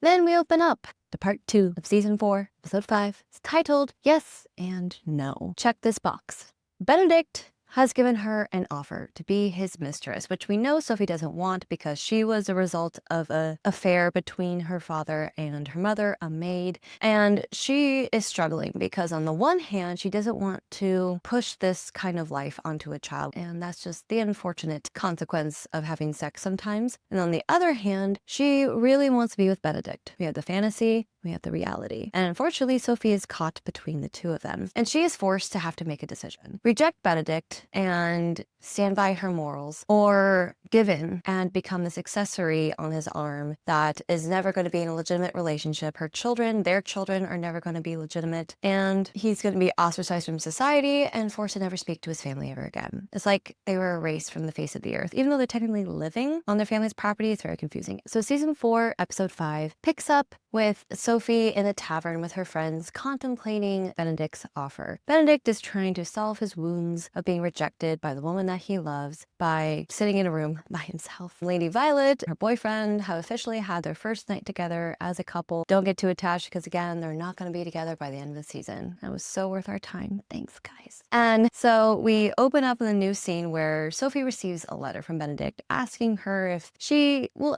even think of accepting his proposal, not quite understanding how the lack of a response was also technically a response in and of itself. Apparently Benedict's never been ghosted before. So Sophie burns his letter, and then she meets up with Alfie in the market. So he's surprised to see her back in Mayfair wearing Bridgerton servant garb because he thought that she was never going to be able to work in the city ever again. And then Sophie updates him with everything that's going on. She accuses Benedict of forcing her to work for the Bridgertons. Forced is a very big word for what happened here. In the book, he blackmailed her, threatened to put her in jail for a crime she didn't commit, but sure, that's the same thing. And then she tells Alfie that Benedict wants her to be his mistress, and then Alfie thinks, wow, that's actually not that bad. So he's telling her, well, at least you'd be protected. You wouldn't have to work another day in your life, and you would be free to enjoy a life of luxury, the one that you actually deserve. And Sophie's like, no, that's a fantasy. Come back down to reality. I can't do that because of what would happen to our children. Alfie kind of sees where she's coming from, but they are in conflicting sides of this argument. And Alfie still thinks that she should at least think about it.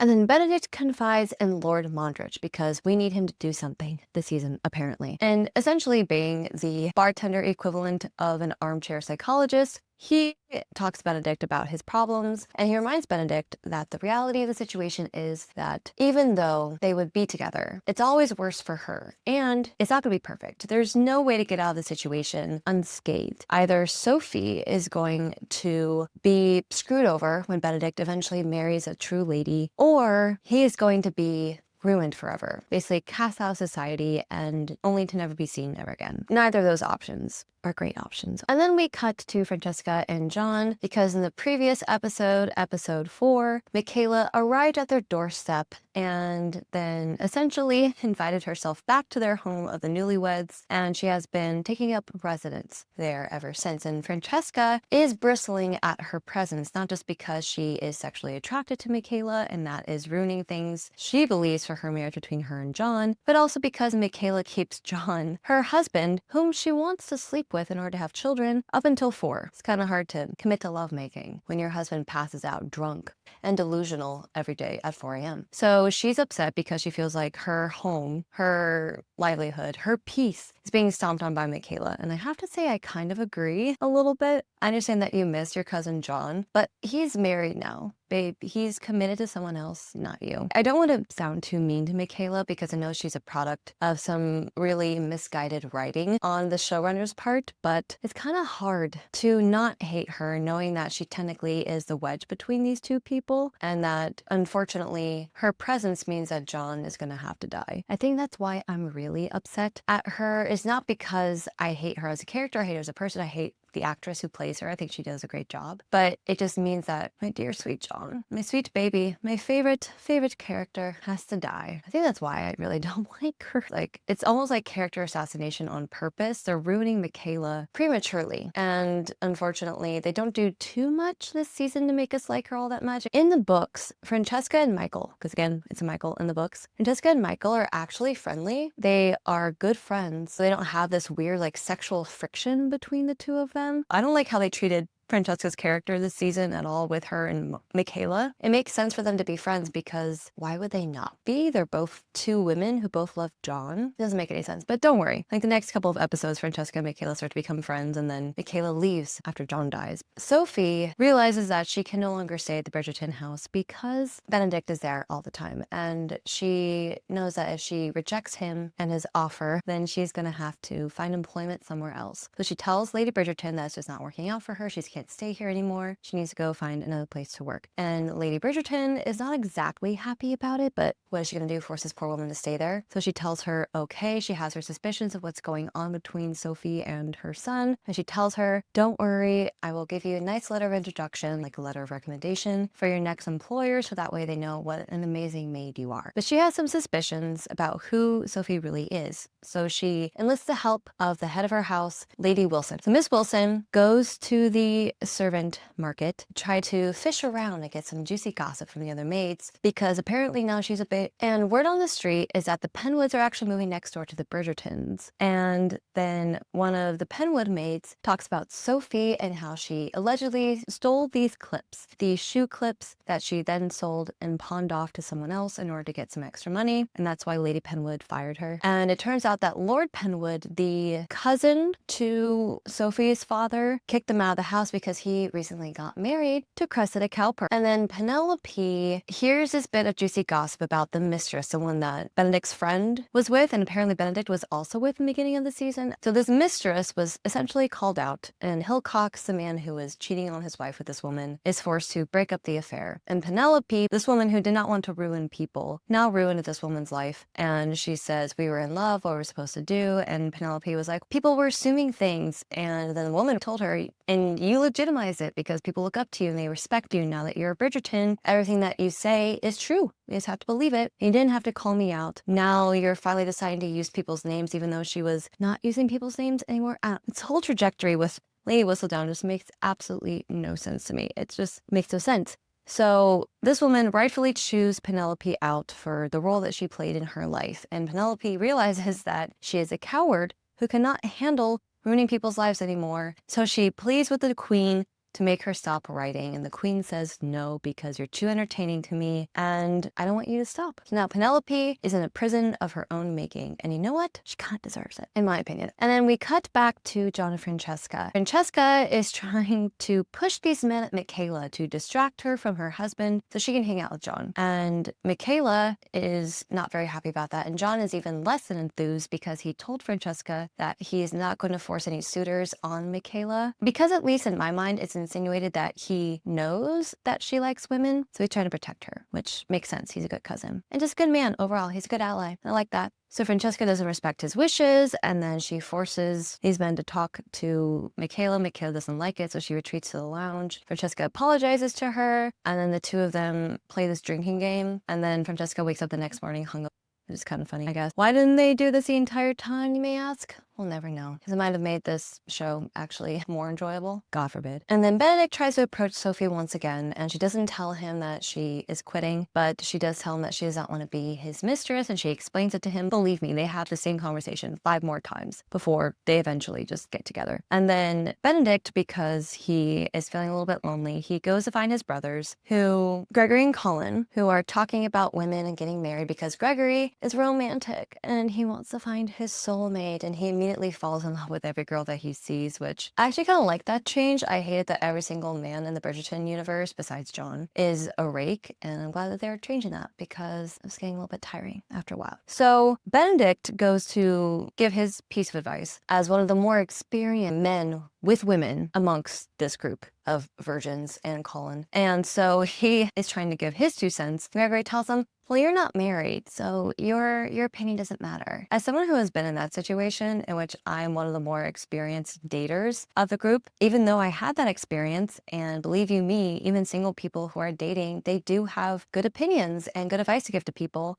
Because I was a single woman, no one gave a shit about my opinion. They only cared about the married people. So then in the next scene, we cut to Hyacinth's rehearsal. And this is essentially where she and a bunch of young, not yet eligible bachelors and bachelorettes of the ton, and it's their pre-coming out party, because apparently they need a rehearsal for the real thing. Is this real? Did this actually happen back in the day? Anyway, it just kind of felt like the showrunners were getting us ready for Hyacinth and eventually Gregory's love stories. So Hyacinth is trying to have a good time. Gregory is trying to get with this one girl, but other men intercept. He's not very good at being assertive, as we can see here. While he's doing that, Benedict is trying to talk to Sophie, and she's upset because just being around him is so difficult. And then Violet puts 2 and 2 together that they're seeing each other, and she calls Benedict out on it, and she's like, leave this poor girl alone, you're just tormenting her at this point. And then Benedict flips the script on her and says, you're wanting to talk, you're sleeping with a man who is not your husband in our family home with your 2 youngest children right down the hall. Then he runs back upstairs to go chase after Sophie. And I will say, before Benedict said this to Violet, he was being an amazing older brother. He was trying to offer some bit of advice to Gregory.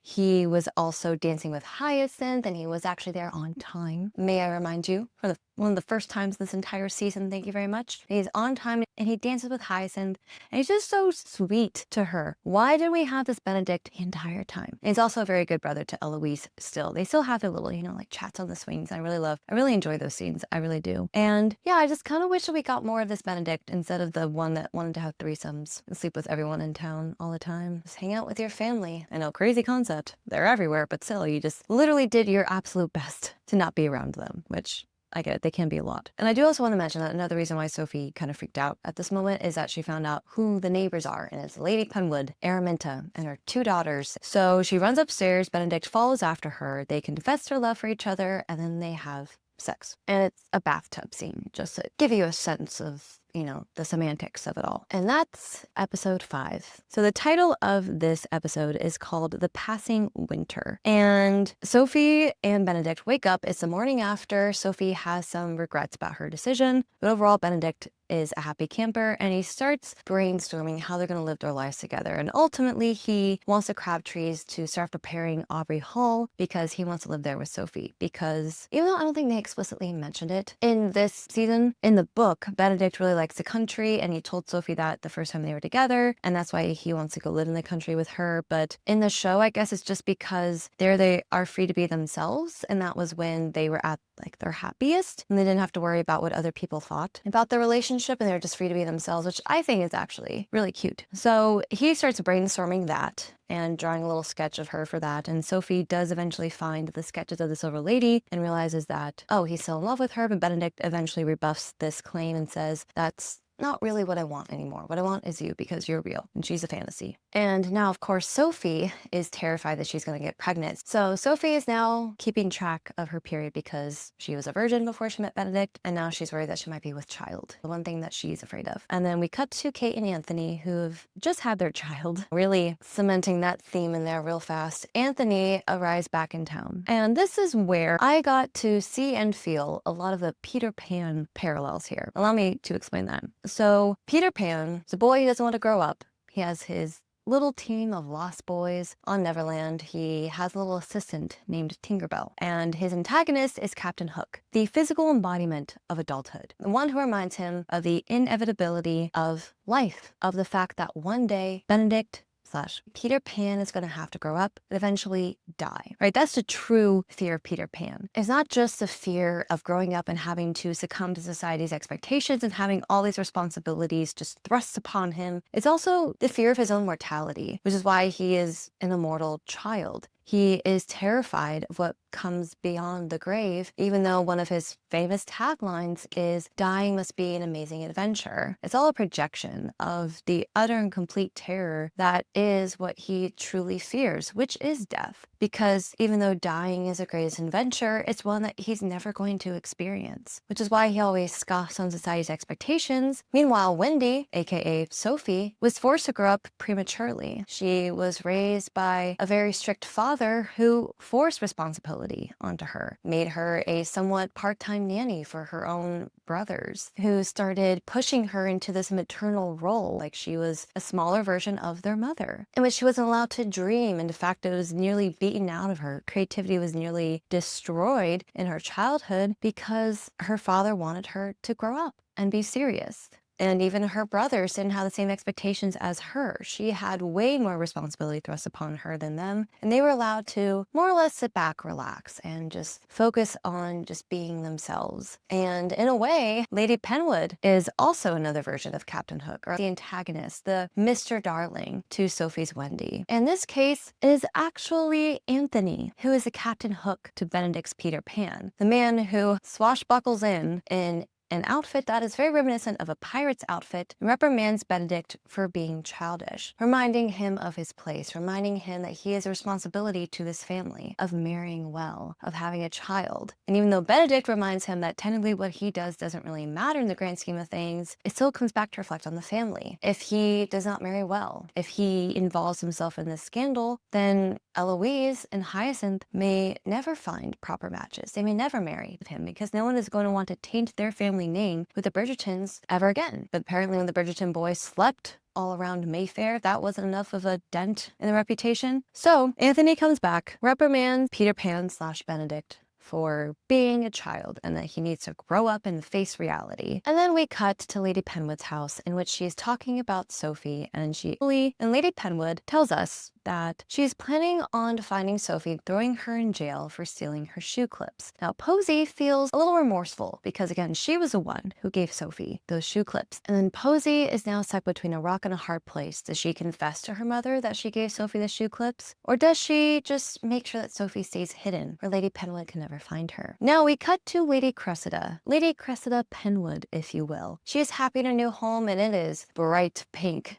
Very, very pink, which I love pink, but it was just a little too much. Even for me, it was like the Barbie movie was happening all over again. And Cressida is trying to make amends with Penelope and even Eloise. Now, Cressida is planning on throwing a ball. The theme is pink, if you can believe it. And then, of course, the topic of conversation in the tea parlor of the Bridgerton home, because now Kate is there. She was a week behind the travels, and she's finally there to grace everyone with her presence. And they're talking about Cressida Cowper's ball and whether or not they should go. Many of the Bridgertons don't even want to show up, and it seems like a lot of Mayfair does not want to go either. But then Kate says that we should have sympathy for Cressida because her marriage also started with a scandal, and look at her now, a thriving woman of the ton with a baby and a happy husband. And shouldn't we all just give her a chance, just like we all got several chances as insufferable people making terrible decisions. He who has not sinned, throw the first stone kind of logic there. And then the queen receives the invitation from Cressida. She hates it because it's a pop-up invitation. It's actually rather funny. And she says she doesn't want to go. And Lady Mondrich tells her that she should have Cressida throw the ball in her honor and maybe or maybe not even bother showing up. Best power play you can have. And I do also want to mention here that Benedict also came out to Sophie as bisexual and she accepted him with open arms, which I thought was rather sweet and just proof that they are a great couple to have together. I also find it interesting that she didn't ask him whether or not he has been with men recently, or if he would ever be with a man again, but I guess her pussy is so magical that she just made him straight forever. That's not what VeggieTales taught me, but okay. And they once again fall back into this trap of having the same argument, the same conversation over and over and over again with neither of them really changing each other's mind or coming to a compromise or a conclusion, so we're just gonna skirt on right by that. And then, despite their best wishes, the pins and decide to show up to Cressida's ball. And it's at this ball that Lady Whistledown has her final article in which she announces her permanent retirement, which does save the embarrassment of Cressida's ball at least a little bit. And I hope you enjoyed it because it gets really sad from here on out. And I was not particularly ready to see what happened to John because that's my worst nightmare. Just seeing that scene where Franny walks in on his body only to find him dead in his bed because he wasn't feeling well. That was the buildup throughout the season, was that John wasn't feeling well and they don't know what's going on. And Franny was also blaming Michaela for making John feel bad because she was making him stay up long hours and just messing with his head. It was always about his head, etc. Unfortunately, the show decided to take a much more serious note, which does make sense because in Francesca's story, there's a huge time jump between the prologue and the actual story. So it makes sense that they're doing this now. And I actually had a theory that they're going to end this season with John dying, and I was proven right, unfortunately. Why am I always right? The writing definitely felt superior to season 3, at the very least. And this is because of the juxtaposition of Francesca's journey and Sophie's journey. So in this case, we have Sophie, who desperately does not want to get pregnant and ruin a child's life, the same way that her own life was ruined, right? Generational trauma. And yet, on the other side, we have Francesca, who so desperately wants a child because of what happens to her husband. Yes, unfortunately, at the very end of episode 6, John, our dear sweet John, is unceremoniously killed off by an specified illness. But then again, you can literally die from anything in the early 19th century. And that is when we get into episode 7, titled The Beyond. That is the afterlife. And might I say that for an episode in a fantasy historical romance show, who the fuck edited this episode? And what the hell were you thinking? This episode started off with the peppy, fun title card and happy music, only to immediately cut to the funeral of John. Are you morons? You literally had the rainy title card for when they were in the rain driving to my cottage in part 1, and you couldn't give a moment of silence for a character that died? One of the only characters who has died on screen in this show, might I add, that people actually care about. And may I just say, speaking of respect, Benedict, best brother ever. So, first and foremost, Benedict is really rising to the occasion because Anthony, the man who decided to come back into his life only to shit all over it, is nowhere to be found. Because God forbid he actually has any responsibility that has to do with his actual family. But Benedict steps up to the plate and he delivers a speech on John's behalf. That is quite moving, I will say. There is not a dry eye in my house. And the books doesn't have a funeral scene because the author wants us to focus more on the Michael and Francesca show instead of actually delving deep into the emotions of losing a husband, whereas this show is quite willing to throw that into your face. I have to say this is one of the smart decisions that they made, was actually adding in the funeral scene, because we really see all the emotion on these people's faces. Everyone is mourning. Benedict is mourning. Francesca is just doing her best to not deal with these emotions because, my God, this poor girl is hurting bad. She loved her husband. They were amazing together. They were planning on having a family together, and that was just ripped away from her. And then Michaela leaves, and this show wants me to root for them as a couple. Those of you who are wondering, yes, that does happen in the books. Mike leaves Francesca because he feels guilty that his love for Francesca, a married woman who's married to his cousin, killed his cousin, because apparently back then manifestation was a thing, but in reality he couldn't deal with the loss of his cousin, so he just left instead of facing his emotions and supporting Francesca. And these people are endgame. You know what I love in a partner? Someone that I cannot rely on when shit hits the fan. That's just generally, a recipe for disaster. So Sophie is also there, and she's trying to comfort Benedict in this trying time, and she's not leaving the family because she feels bad that not only are they going to lose John, but they're also going to lose the best maid they've ever had. I mean, she is the main character of the season, so by default she has to be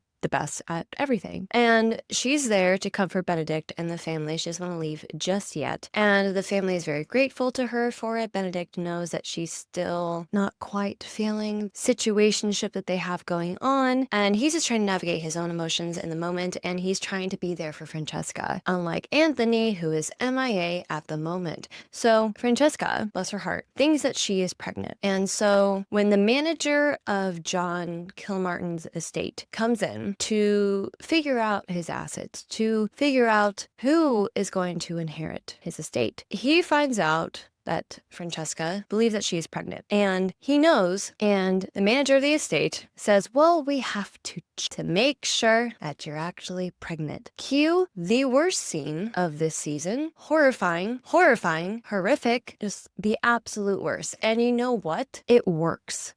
With this season, this show finally taps into the tone of this sucks. We know it sucks, and we want you to know that it sucks. We finally got there. Season 4, we're finally getting there. And Benedict, being the only logical man in the room with an ounce of feeling, because he's a sensitive one, he's like, no, you're not going to rob my sister of her dignity after she was robbed of her husband. And he goes full on crash out mode. Literally, give this man a banana and call him Donkey Kong, as he just went ape on this man. Was that a good metaphor? I don't know. He has many faults, but being a bad brother is not one of them. And he is trying to refute this because he knows that Francesca is in a very bad place, and he does not want to basically treat his sister like an incubator. And Francesca, who's trying to remain strong, swimming in the sea of denial, and she's lying on the bed. And I have to say, the actress who plays Francesca, amazing. Love her. She's so good. And Eloise and Violet are on either side of her, comforting her through this time. It's very invasive. We've all been to the OBGYN, those of us who are women watching this channel for the men. It's bad. Just imagine being on full display for another man while he inspects your junk, but it's supposed to be treated like, I don't know, you're taking your car out for some maintenance. It's a very weird dynamic. So the doctor finds out that she is not with child, and Francesca just loses it. And when her mother tries to comfort her, Francesca screams at her mother, at least you have 8 pieces of your husband. Meanwhile, I have nothing, which is truly heartbreaking. And then because this entire episode deals with the subject of loss, deals with the theme of what it's like to lose a family member, one that's alive and one that's dead. We only dealt with the death of a deceased family member, the grief and the mourning that goes into knowing that someone's not there anymore,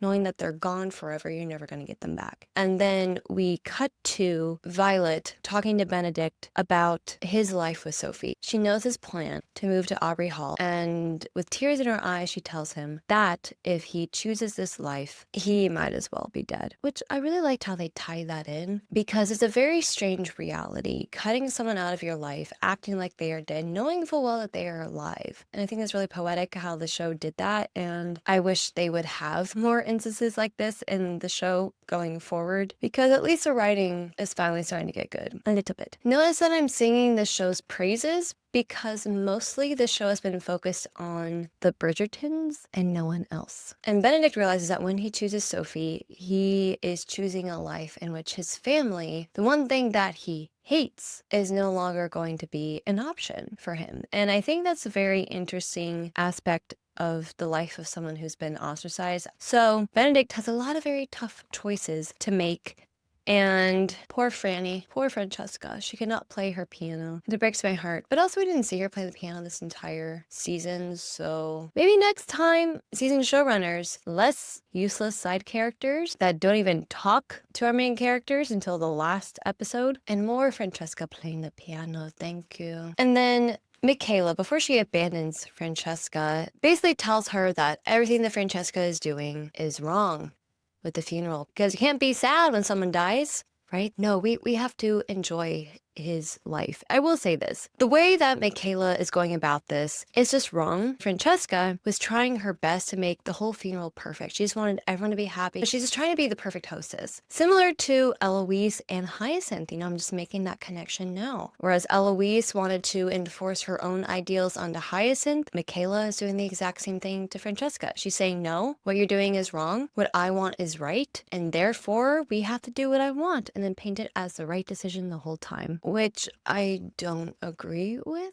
at all. Why can't you just let Francesca have her sad little pity party and then later have this? Why can't you just let Francesca have what she wants? Why? Why does Francesca always have to bend to your will? I'm sorry. I'm being so mean to this character right now who doesn't exist in the original books. And you know what? If a man did this, I would be even more mad. When I throw the funeral for my husband and anyone comes up and tells me, you're doing it wrong, you think I'm gonna throw a party for them? Because let's be real here. That funeral party wasn't for John. Why? Because let's just be real. Michaela threw this party for her, so she wouldn't have to deal with the depression, the grief, the sadness, and the mourning that comes with funerals. It just got too real for Michaela. And like Benedict, she just couldn't handle it. So she just had to throw a party. And don't get me wrong, it was a nice scene where they were celebrating John. But why do we have to shame his wife for throwing a funeral? It just comes across as very entitled. And then right after she forces Francesca to throw this party that she didn't initially want, she leaves. Because again, she cannot deal with any real emotions besides just constant happiness. For a show that is desperately trying to make us root for Michaela and Francesca and their love story, they're doing a really bad job.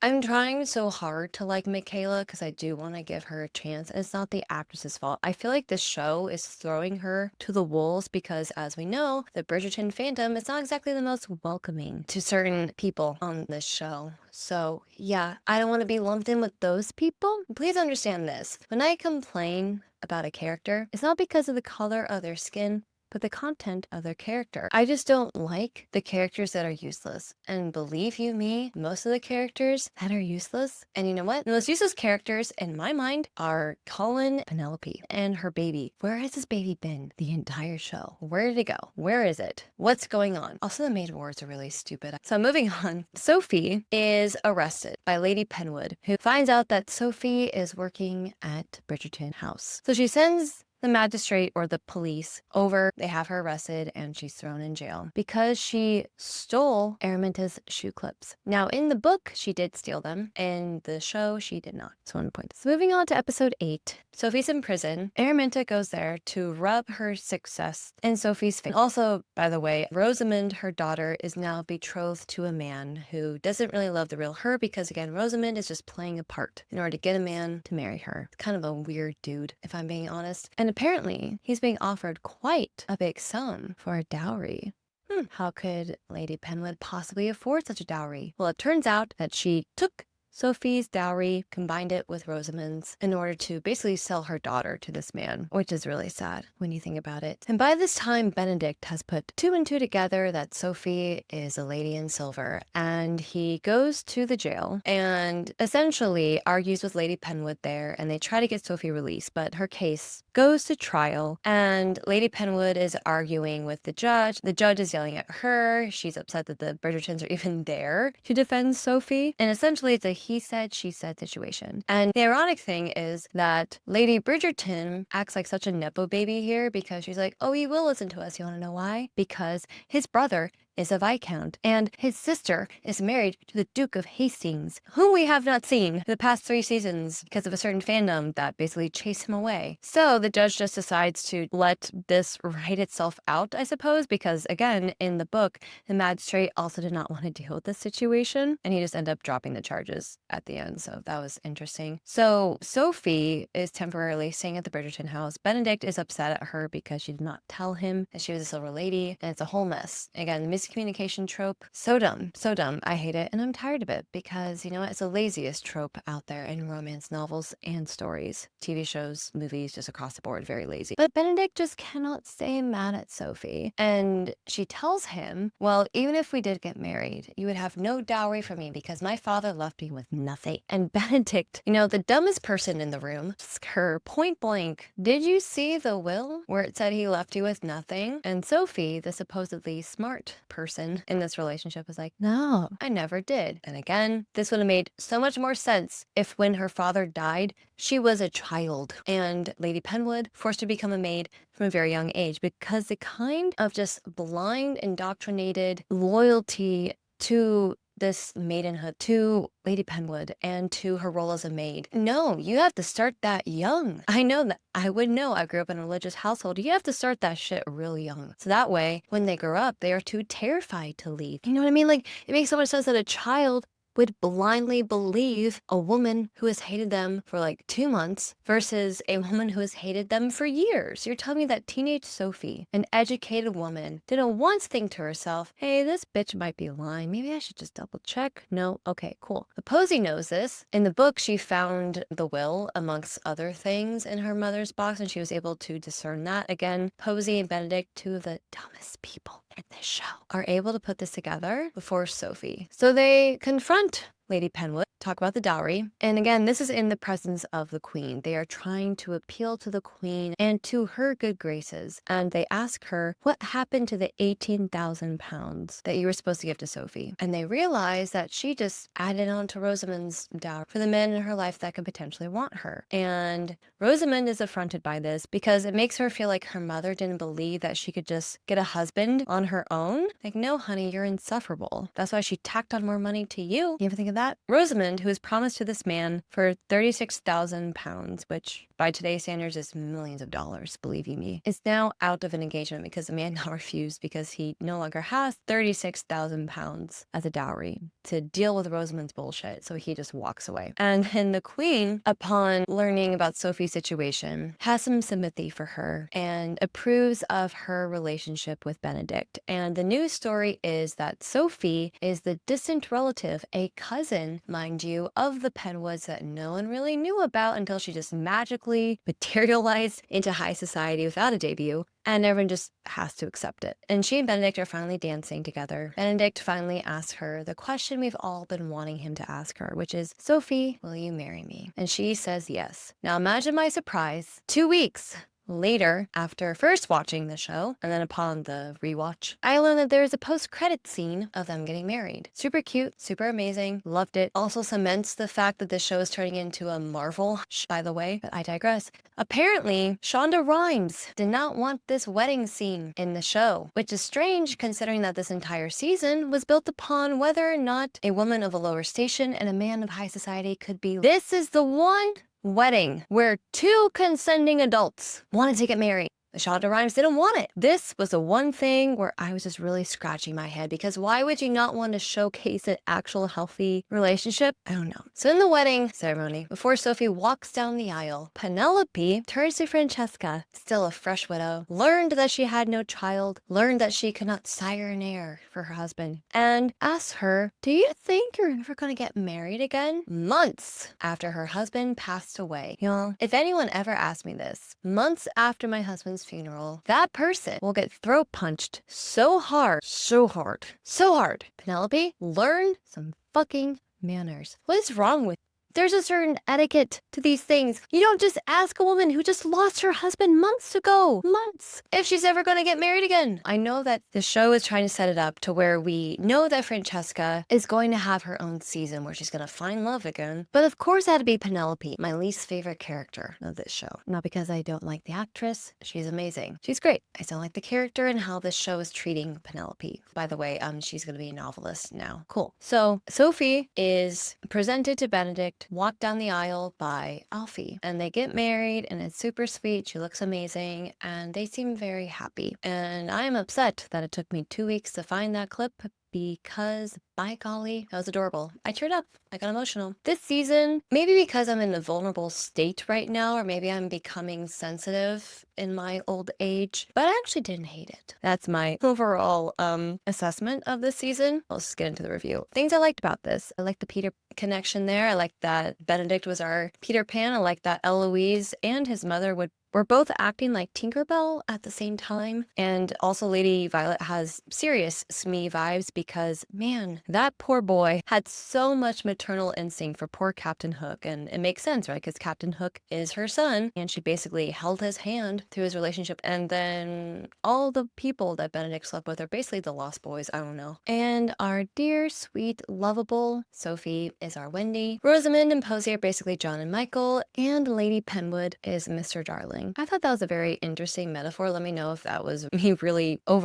overreaching there with that analogy, but I just thought of that the other day. I thought that was really cool, and I just ran with it. I am a sucker for a Cinderella story. Anytime you have a Cinderella story, it's instant gold. I really liked the emotions that I felt this season. I feel like they really went serious with this one. I think the show really needed it. A little touch of reality, because I feel like they really explored themes that this show in the past seemed to be very scared to even touch. And the beauty of Sophie's story is that they really have to come to terms with the fact that their privilege does come at the cost of other people. Like the maids are forced to clean up after them. These women who should also be treated with respect and dignity have acts of violence committed against them, are basically treated like objects all because they weren't born wealthy. I really like how we explore the topic of grief here because we briefly touched on it in season 2 and we did not return to it until season 4. And I thought that was really a strong point for the show. Anytime that Sophie and Benedict are on the screen, or Francesca and John, the show is at its strongest. Any other time, let's fast forward through it. It'll save you hours, believe me. And the thing I enjoyed the most about this season was that they were accurate to the book, and yet they extracted all the problematic issues out of it. Like Benedict threatening to put Sophie in jail for a crime that she did not commit, just so he could keep her at his mother's house, basically imprison her there, so he can eventually coerce her into being his mistress. Not great. In the show, she came on her own volition with a little bit of subterfuge on his part, but it's better than blackmail. I mean, yes, he knew that she didn't have any other choice, but at least he didn't threaten to throw her in prison like Lady Penwood did, because the hypocrisy of the Bridgertons in the books is astounding, believe you me. I think that's pretty much it. Francesca, love her. Unfortunate that she's stuck with Michaela now. Yeah, I felt a lot during this season, and I think that's more than I can say about the previous seasons. You know what? Gold star for this season. We all learned a lot of things from the last season, didn't we? So this is a brand new thing I'm going to do with books that are book-to-screen adaptations. I am going to rate them based off their accuracy to the original text and just the season overall. This season, while accurate to the story when it came to our main couple, really deviated from the plot in a way that just really slowed down the pacing, made me just disinterested in many scenes, and made me literally fast forward through a show that I just started watching. So I will say book accuracy, B-, but when you only factor in Sophie and Benedict's story, B+. But because the changes improved this season, I will give it an A-. As long as you fast forward through all those other scenes with people that don't even interact with the main couple at all. I'm not even kidding you. Half of the people in these other storylines don't even talk to Benedict or Sophie the entire time. Things I did not like about this season was anything not involving Benedict and Sophie or Francesca and John. And also I want to say this, I don't want to sound hypercritical of anyone, but there were certain scenes in this show that really took me out of it. One of them was when Sophie, upon learning about Benedict being in the parlor with Posey, she silent screamed into her hand. And that was probably one of the most poorly acted scenes of this season. And then the masquerade just looked so cheap. Everyone's costumes looked like they were made out of plastic, the masks at least, and all the costumes just looked very cheap. And you can just tell that they just weren't really prioritizing their budget, or they were putting their budget in the wrong place, like hiring 16 million actors and actresses to act during the season. Why do we need all these people here? You know what? Scratch that. They probably spent half that budget getting Anthony and Kate back for 5 minutes, but still, neither of these two people interacted with both of the people in the couple. Anthony never talked to Sophie. Kate didn't even talk to Benedict or Sophie. Why are they here? Other than for fan service, which feels cheap and quite frankly, unearned. a little bit. Also, Penelope, after that one episode, her child just magically disappears. Why? Also, Lady Featherington, I don't need to see her on the screen ever again. Sorry. Also, we only saw one of her daughters. The other one's just MIA, and then she was gone. Again, I hate how the show is turning into like a Marvel show, where every season feels like a trailer, the consecutive season, and you're not even letting us just enjoy the season that we're currently in. Just stop. Also, I hate that at the very end of this season, we're still trying to make Penelope relevant, that even though she gave up the Lady Whistledown title, become a novelist, now someone is trying to take up that mantle. Why? Is it just so we can keep Julie Andrews on board? Which I'm not criticizing. I love Julie Andrews. She's a treasure. But I don't get the whole Lady Whistledown plotline anymore. It's over. It's tired, it's stale, get rid of it. I don't need to see Penelope and Colin anymore, or their child that supposedly exists. I don't need to see half of the cast in this show anymore. It's sad to say it, but I don't really need to see Sophie and Benedict after this. Just focus on the main couple. That was a one strength of the books I will give them credit for, is at least they knew that we only cared about the main couple, to only focus on them, to not stray in the direction of other side characters, and just be them. Yes, we did have some cute scenes at the end where the Queen and Lady Danbury were bidding each other farewell, and they were laughing and happy because the Queen finally won her wager. Won what, you may ask? The satisfaction of winning and wasting our time. But really, that's it. If you really want to focus on these other side characters, just make their own show. Unless you don't trust them to stand on their own, then why are they here? I don't know. I'm just being hypercritical at this point. Anyway, moving on. Overall, I would give this show an A- on rewatchability, a B- on accuracy to the books, and I would say a B+ overall. If and only if you fast forward through all those tedious scenes that don't involve Sophie, Benedict, John, or Francesca. Once you get through all that slog, you really save yourself a lot of time. Yeah, that's it. That's my assessment of this season. I definitely think it was better than season 3. I would say that in my mind, maybe due to relevancy bias, it's definitely one of the seasons that aren't uncomfortable or inoffensive in many ways. I would probably watch it again. I actually rather enjoyed it. I know that it's a silly show. I know that it's not exactly rooted in reality, but when we were focusing on the main couple, it was enjoyable. I also did appreciate the fact that half the scenes with our main couple was not just them having sex, it was actually them just being together. I really wish we didn't have the same merry-go-round of an argument. We're having the same argument, just wrap it up. Who cares? No one. Exactly. And I just hope that the staff behind the scenes sees how people react to this season in particular and the positivity around it, and continue to move forward with this plot. I don't have a whole lot of hope for Francesca's future season. There is some potential for Eloise, but they are really going to have to change some things about that story. That's not going to make it a painful watch for everyone involved, but you know what? We'll see, I guess. All right, everyone, that was the video. I'm tired. I'm exhausted. I'm sure you are too. Let me know what you think down in the comments below. What did you think of the season? What do you think of Bridgerton overall? I would love to hear your thoughts. Leave a teacup down below if you made it all the way to this point. Subscribe if you haven't done so already. Check out my membership page if you'd like to be more involved in my channel and get fun little perks like extra shoutouts in the very beginning of videos that are a whole day early and priority in the comments. Also, make sure to leave a like, hype up this video. Have a great rest of your day. Don't forget to keep reading, and I will see you all next time. Bye.